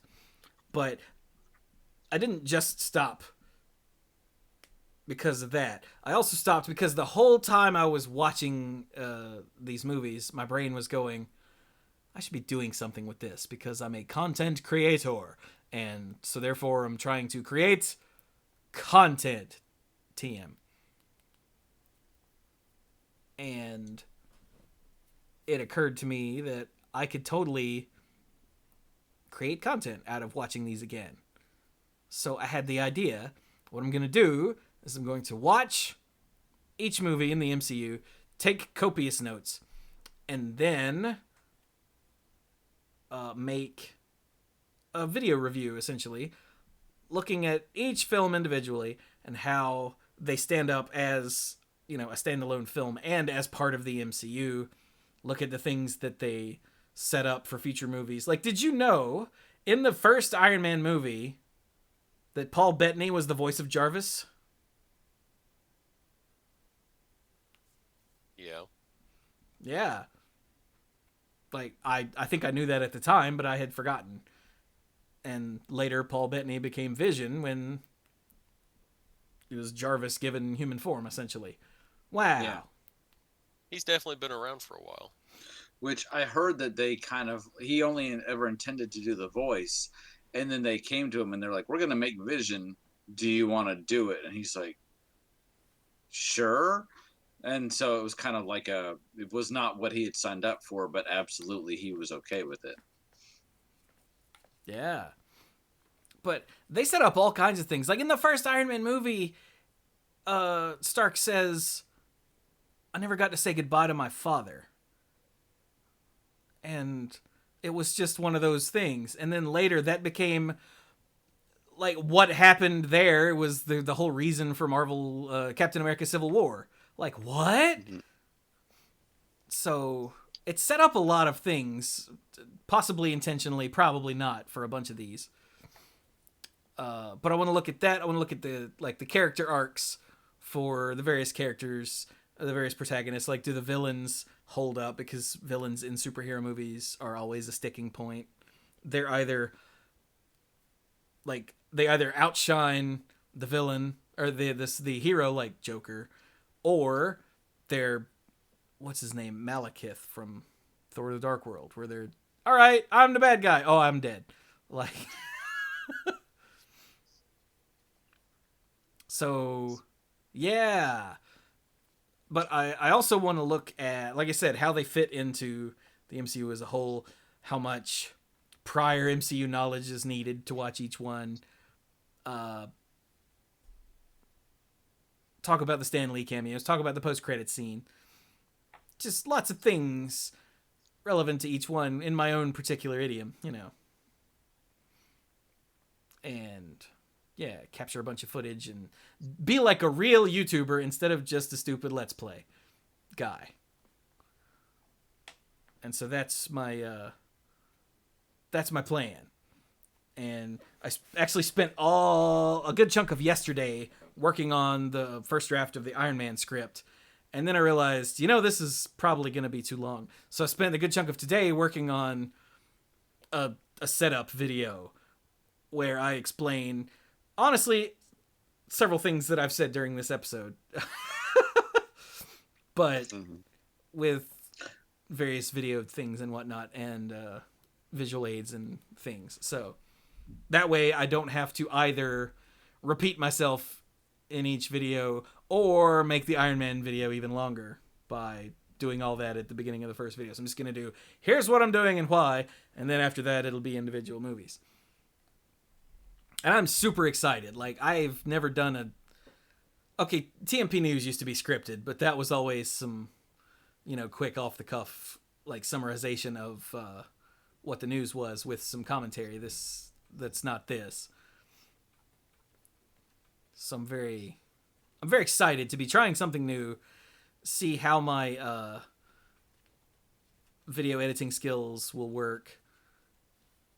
And yeah, super hyped. That'll be coming soon on youtube.com/themanapool.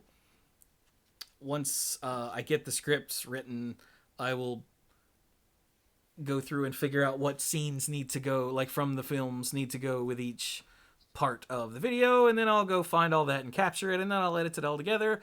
And then I'm going to put it on Patreon and be like, hey, feedback, help, what's bad about this?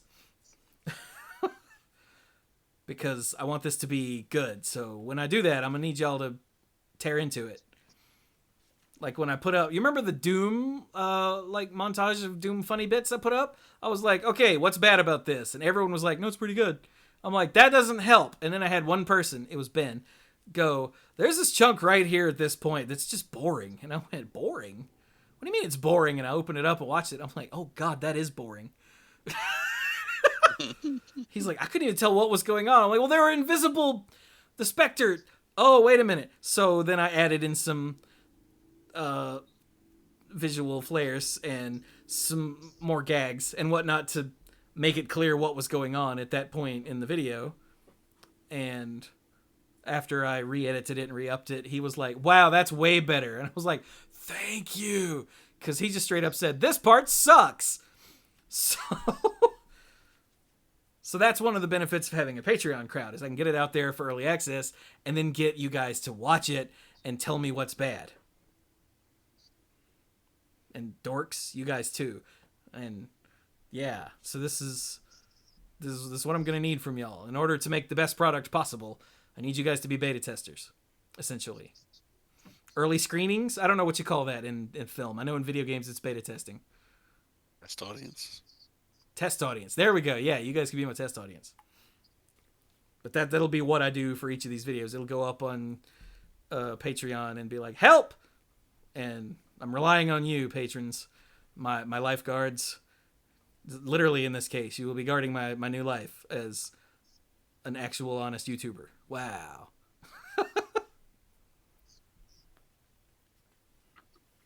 Yay, I'm very excited. Wood. So the future, not of us, but the MCU.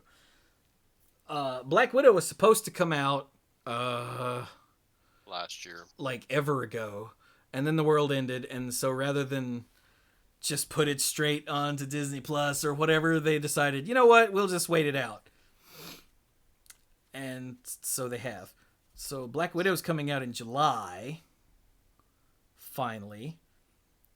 Shang-Chi and the Legend of the Ten Rings. Remember the Ten Rings? They showed up in the very first Iron Man movie. Sort of. They did. It was the gang. Yeah. Yeah, the gang, the terrorists. Yeah, guys.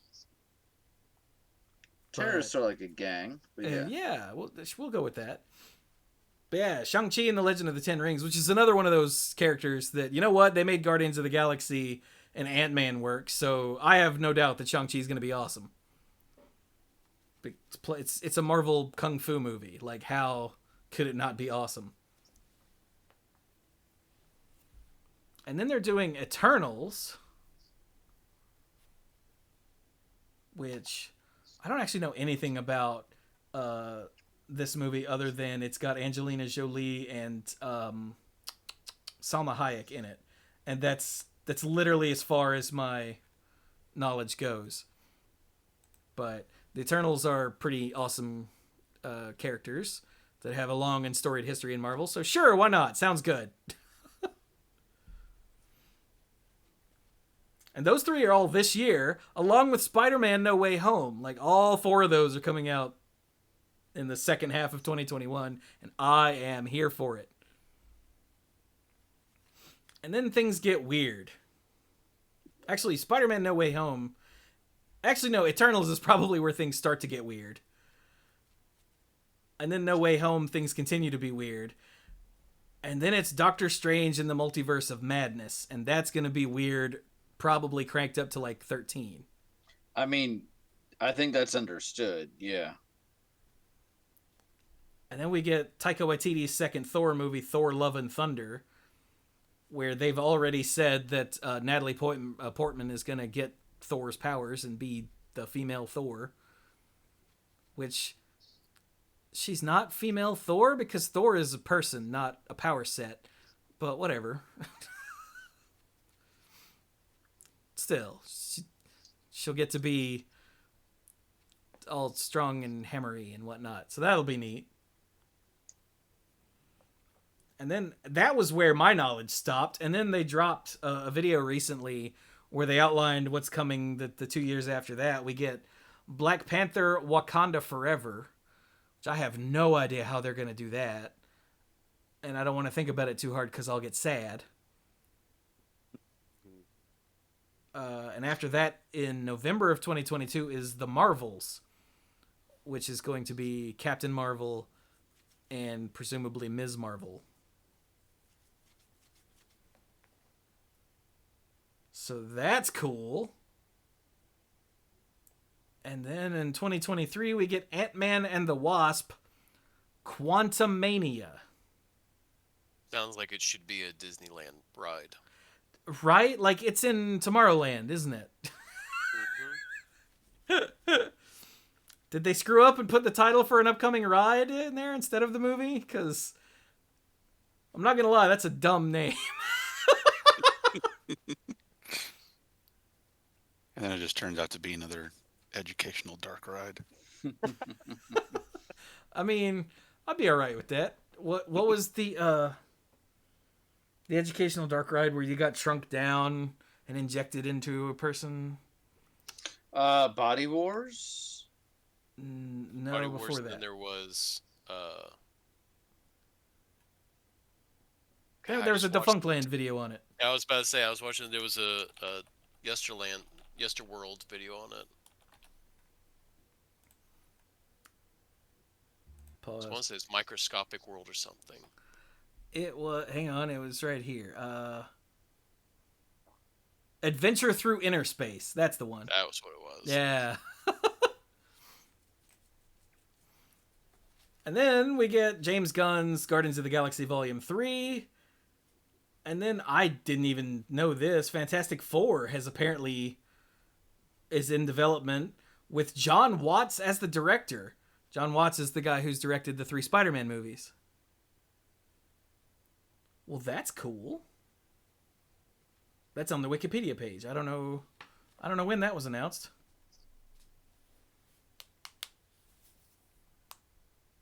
It's fairly recently, because I also was unaware of that. Yeah, I definitely saw the like the 4 logo in the big Marvel video, but I thought that was just Phase 4 with like a wink. It's like Phase 4, huh? But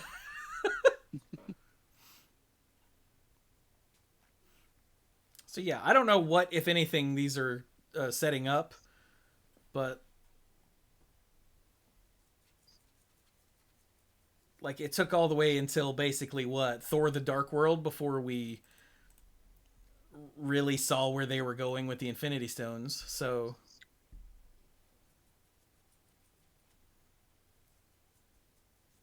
that there's plenty of time here to get things figured out. And I'm sure it'll become fairly obvious partway through. Like, oh my god, is that who the next big villain's going to be? Ah! But I don't know. I'm very excited, though, because, as I said earlier, the Marvel, even the worst Marvel movie, like, bottom of the barrel on the Marvel Cinematic Universe scale, when you put that on, like, a normal quality of film thing, it's still pretty good. Like, Thor: The Dark World isn't a bad movie by any stretch. It's just a bad Marvel movie, which Marvel gets its own scale. Like, the best DC movies are about the level of pretty good Marvel movies. Like, Wonder Woman was damn good, but still only, like, mid-tier on the Marvel scale. Yeah. That's probably right. Oh, poor Zack Snyder screwed up the DC movie so bad they're graded on a curve now, and not the good kind. Oh. Ow, ow, ow. So I'm interested to see what comes up next. There's also a whole mess of TV shows. We've had WandaVision and Falcon and Winter Soldier. Or Captain America and the Winter Soldier. No, that was the movie. Shut up, Dirk. Then there's Loki. His series starts in a few weeks, I think. June something. June 1st, maybe? Apparently they're coming out on Wednesdays instead of Fridays, which is really weird. And then after that is... What If? Is that next? I can't remember. What if? Are you serious? Yeah. Wow. Let's see here. Disney Plus Marvel shows. Miss Marvel's coming out too. Upcoming Marvel TV shows. Here we go. Loki, then What If, which is going to be animated and essentially like each episode is going to be a different what if scenario, just like the comics. Mm-hmm. Apparently Hawkeye gets a show later this year. I didn't know that. Ms. Marvel, Moon Knight. I didn't realize that was a show. I thought that was going to be a movie. Neat. But Moon Knight has got... oh crap, what's his name?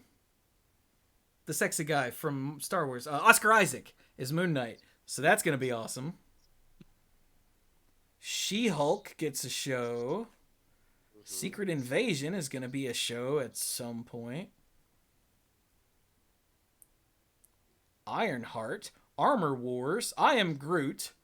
An untitled Wakanda series. Whoa. There's just a lot coming up. And honestly, I hope it's Once Upon a Time in Wakanda.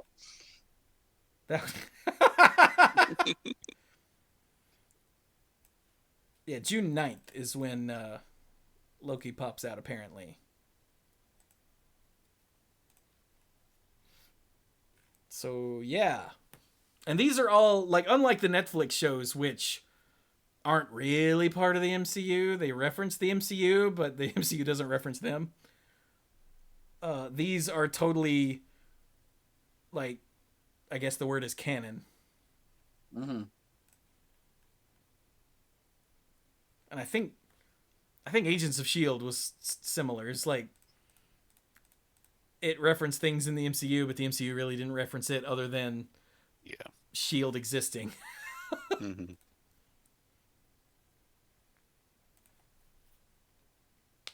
So, yeah. Now, Gothic said in the chat, it's a good time to be a nerd. Dude, you have no idea. When I was a kid, I like loved Iron Man.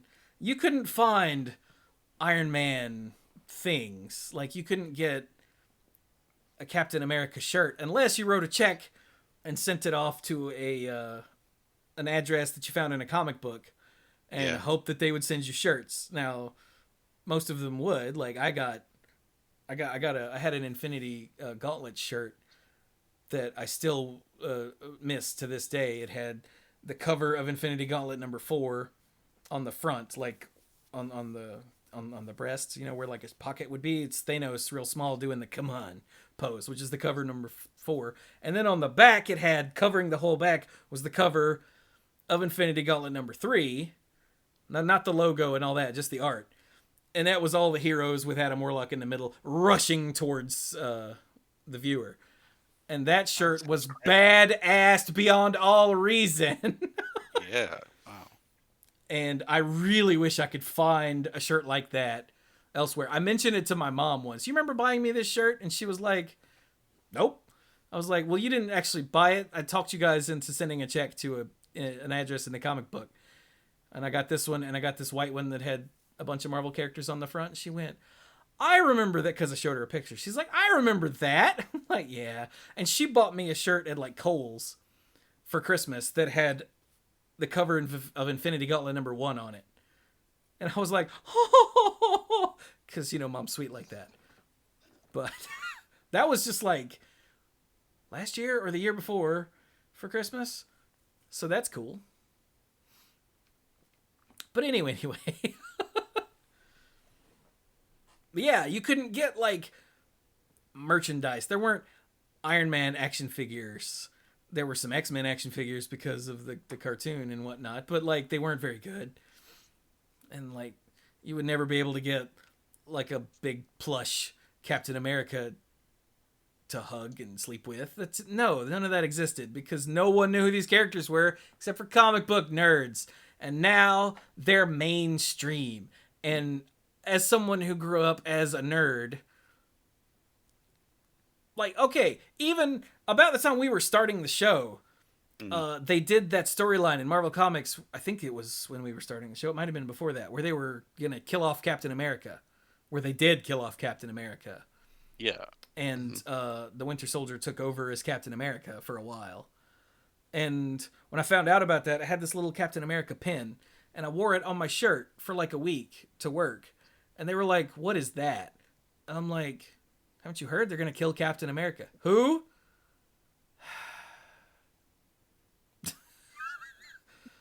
And nowadays... That's just lazy. I mean... Right? But nowadays, you know, if you say... Have you ever heard of Iron Man? People go, of course I've heard of Iron Man. What are you, stupid?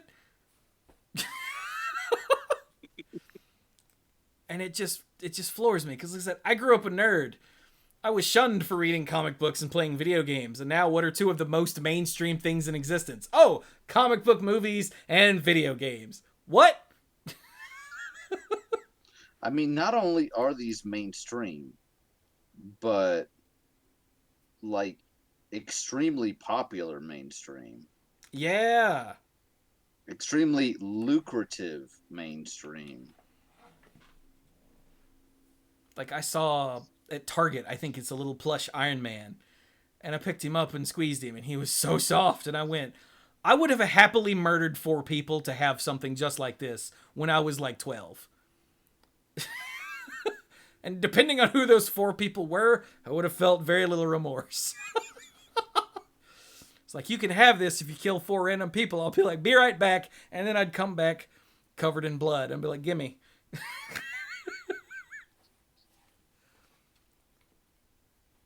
So yeah, it is a very good time to be a nerd.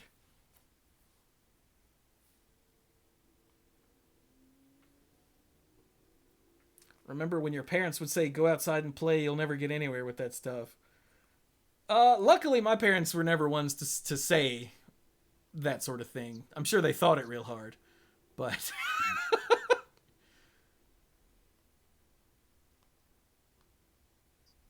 But yeah, they knew I hated outside because I sweated a lot because I was a little fat kid. So,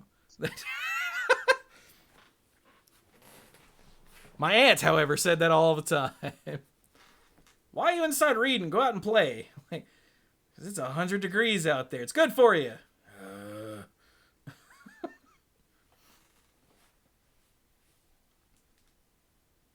But anyway. It's a very good time to be a nerd. And I'm glad that I've been a nerd all my life and lived long enough to see all this. Like, this is unreal. My old man. So mom is gone, you know. She's been gone for a month now. You believe that? She is up taking care of Nana's estate, you know, trying to get all that figured out. And so the old man is just stuck at home. The old man actually watched seasons 1 and 2 of Iron Fist. And I was like, really? Because he called me and was like, you ever seen, what's this called? Iron Fist? I was like, yeah. He's like, did you like it? I went, more than most, it turns out, because lots of people hated it. He's like, huh, I think it's pretty good. I was like, I'm sorry, what? He's like, yeah, I'm like 4 episodes in. I was like, what? Because the old man doesn't really care about the comic book stuff, and he's never been a kung fu movie guy. He's like, yeah, this is good. I like it. And then like a few days later, he's like, yeah, I'm watching season 2. I was like, well, you missed a bunch of stuff. He's like, okay, good. Because Iron Fist season 2 is like 4 or 5 things. There are 4 or 5 things you should watch between seasons 1 and 2 in that whole Marvel Netflix thing. But he didn't care. He's like, no, I figured I missed something. It's fine. I'm still enjoying it. That's amazing. That's how, like, mainstream this stuff has gotten. That my old man is watching it without mom suggesting it first.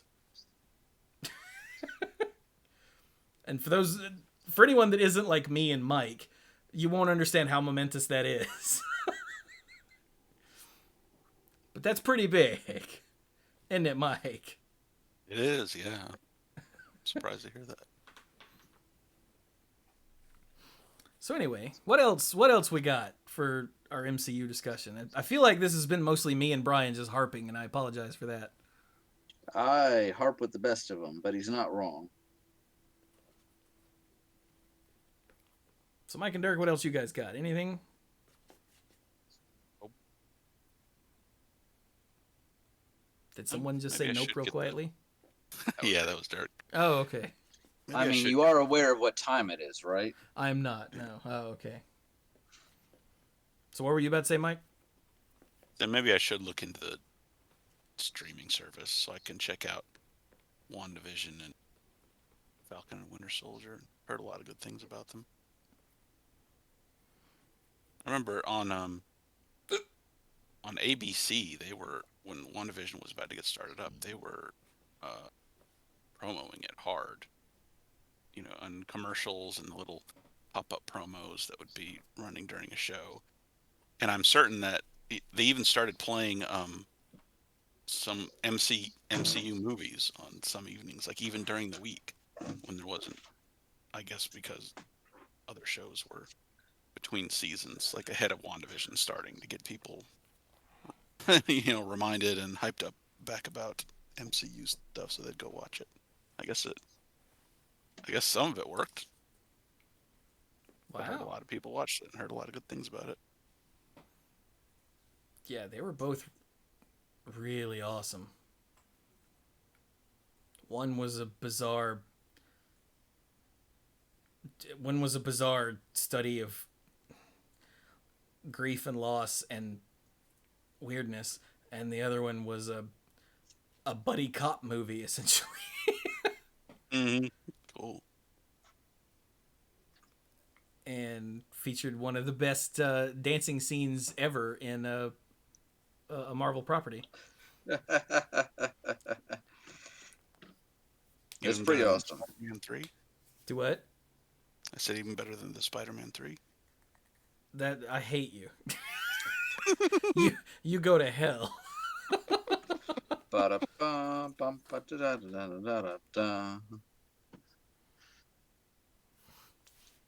this has been fun, but I have some work to do, so I'm gonna need to bow out pretty soon. This has been fun, but yeah, we should probably final thoughts and knock it out. So, this has been fun. and I'm glad we did it. I love you guys. Actually, I love you 3000. Aw. Hope everyone is doing well. Hope everyone is staying safe and being responsible and doing the right thing to do. And And not hopefully murdering see 4 people to everybody. get an Iron Man plushie? Yes, that. So, okay. Everybody have a great night, and I will see everybody in a week. Night, B. All right. Well, and some of you I'll see on Sunday, Saturday, whatever day it is. Bye. Leaving now. Bye. Well, and for my final thought, I've definitely enjoyed kind of reminiscing through all the MCU stuff and everything. And if you watch all the clips and all that, like all the special features and everything, it's a lot of fun. I do think that absolutely Robert Downey Jr. was the best choice they could have made. Straight up. Because in terms of the comics and everything, he fits very well into it in terms of the backstory and where the actor came from and where the character comes from and everything. So, like I said, he was a fantastic choice, and all the way up through Infinity War, he stuck through it. Yeah. So that brings me to my final thought. Everyone have a wonderful night. I'm gonna go to bed, get some sleep, try and get through tomorrow. Working good for the luck. weekend. All right. Night, guys. Night, Zerg. Good night. Also, while we're on casting choices, I am particularly happy that Terrence Howard asked for way too much money and they were like, no! And got Don Cheadle to play Jim Rhodes.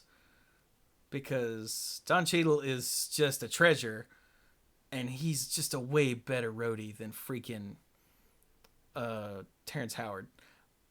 Having just watched Iron Man 1 again, I was just like, what a whiny little bitch. Shut up and get off the screen. Give me Don Cheadle. Jesus. But I also was thinking that, like, at the time, I was like, that guy playing Rhodey sucked as Rhodey.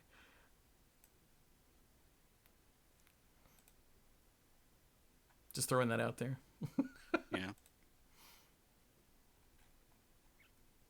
Because that whole Tony Fair Stank promotion. exchange, I could not see that Yeah. with Terrence Howard being nearly as well done. I just can't.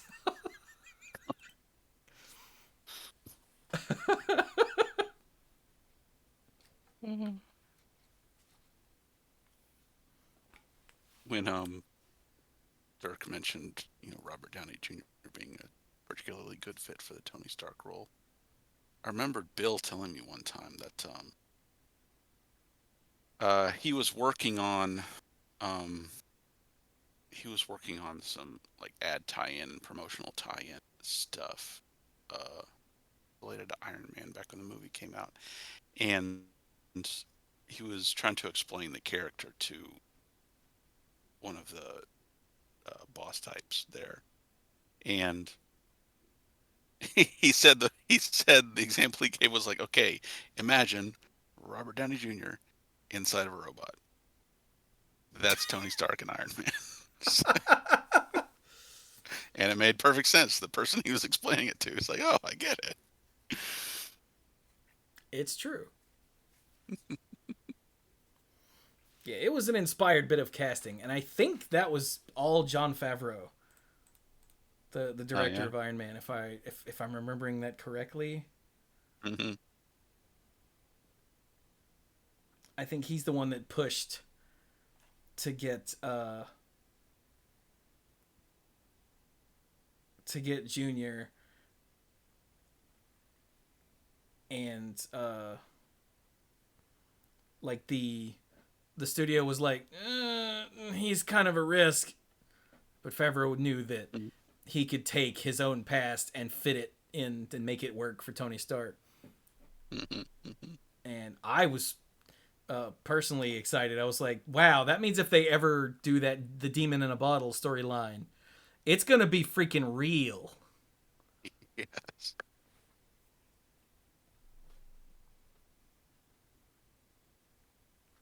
But yeah, like I honestly believe that Robert Downey Jr. is the reason that the MCU exists as we know it, because he was just so damn good that it was ridiculous in his Yeah, role. you're right. And If it he didn't get off, if it didn't get off on that strong of a on that strong of a foot, on that good of a foot, if it didn't get off to such a strong start, we wouldn't have the rest of it. exactly. And the fact that a lot of his lines in the first movie were just ad-libbed because the script was more about the action and whatnot than it was about the dialogue. And this is coming straight from Wikipedia, which has several sources. That just makes it that much better.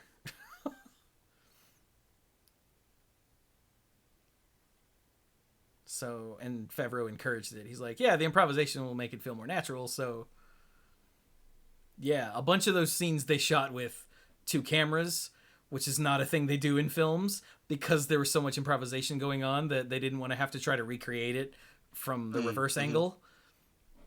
And it was just an inspired bit of filmmaking.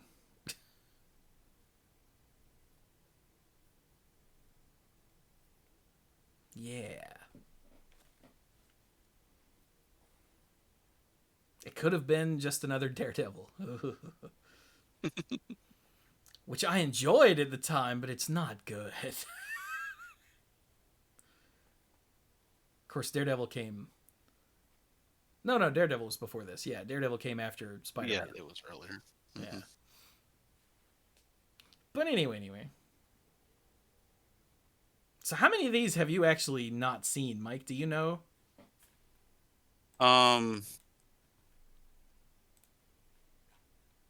Let me try to think back. So I know I haven't seen Iron Man 2, Iron Man 3. I've only seen one of the Andrew Garfield Spider-Man movies. I didn't see Age of Ultron. I didn't see Captain Marvel. I only saw the first Thor.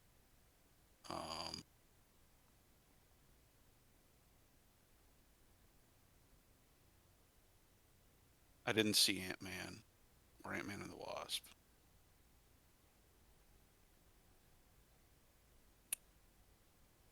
Damn. I'm surprised I'm able to come up with as many names of movies that I haven't seen, considering that I haven't seen them. And That is actually pretty impressive, yeah. But I guess just awareness of them being out there and people talking about them was enough to remind me that they existed. There's a few more. Man. That I missed out on, but it's not critical to see every little thing to get into it and understand what's going on when they bring everyone together again for Avengers stuff or other one-off stuff. Oh, I never saw the first Captain America movie. Yeah. Dude, you and Ashley are vaccinated. Y'all should come over. We'll watch some movies. Good point. Yeah. Just a couple more weeks, I'll be fully official. I got the second dose a few days ago. Oh, really? Well, yesterday. Wait a minute. Today's Thursday? Yeah, yesterday. And you're doing all right? My arm hurts, but not as much now as it did earlier. Wow, that's today, it? late Dude, you got off yesterday. lucky. Yeah. That's awesome. Well, I might. I have a suspicion that I might have also been like sick back in January or something. So who knows? I don't think that would affect the vaccine had on Response to you. the vaccine. Yeah, Okay. because it also kicked Amanda in the balls, and she had actual Oh, she COVID. definitely. Okay. Mm-hmm. Well, I don't know. So yeah, I think you just Yeah, got my off bro. light. Yeah, I got the. Yeah, I got the Pfizer BioNTech, and my brother said he got that one too, and he didn't have any side effects either. Nice. That's good. That's good. Mm-hmm. So yeah, this could be a thing we do to get back together and hang out some more. Is we could all get together and watch some Marvel movies. Yeah, that's a good idea. Yeah, that is a good call. Because Christ knows I got to watch them all multiple times anyway, so I might as well have company for one of them. All right. It's going to be weird, dude. I watch it once to take notes. I'm going to have to watch it again to capture footage. Mm-hmm. And I'm almost certainly going to have to watch it again just to be watching it to make sure I didn't miss anything. Uh-huh. So, it's going to be weird.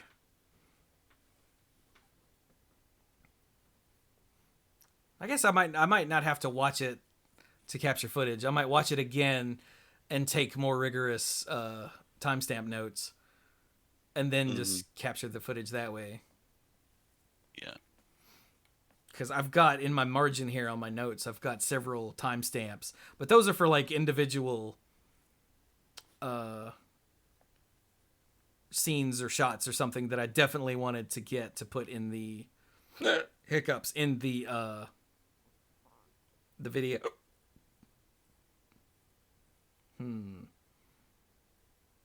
But anyway.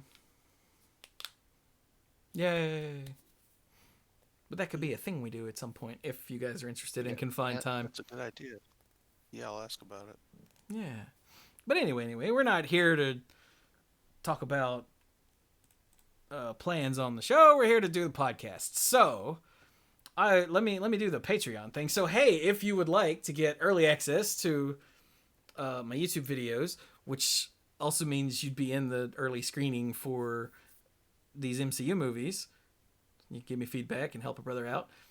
Or you can get the odds and ends, the behind the scenes nonsense from podcasts, or the sponsorship shout out, which will be on here and on the MCU movies too. I will also read out the names there. Then you can go to patreon.com/themanapool and become a lifeguard. And yeah, lifeguards get those perks. Also, I would like to read out the mythic lifeguards, like I said. So, let's go with whatever the default order is here. Al, Kim Ho, Scuzzo, John Parker, Jake Jansen's, Beardy Man, Timu Hellas Are You, PJ McMullen, Violet Moon. Wait. No? Okay. The Beast Father, Aaron Goodwine, Jason. Damn it. Sorry. It's like when I start to focus on something, my nose is like, we're going to sneeze now. Nah, just kidding. Okay, where was I? Okay, Jason Kaus, Andrew Hunt, Aleph Cat, Cody Buckawing, Casey, Jeff Spencer, Jason Doan, Mr. Dr. Lewis, Connor Kennedy, Stain Magank, and ALK Alters. Stan Magank, sorry. And yeah, thank you all so very much for your support, and to all of the lifeguards at every tier, I appreciate you. Please watch these videos when they come out and give me feedback. Like, I cannot stress how important that is to the quality of these videos, that you watch them and tell me what sucks. But okay. And as for my final thought, man, I've been playing Hitman on stream, like the first of the new Hitman games, and it's really good. Like it's really good. I thoroughly enjoy the sandbox nature of each level. And on the last stream, I started some of the escalation missions where it gives you...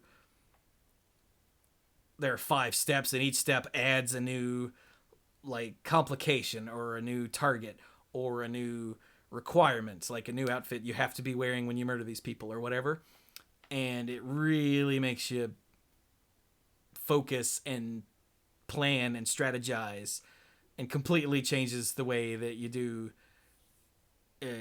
each target from like step to step on the escalation. So it's really cool, and I'm really enjoying it.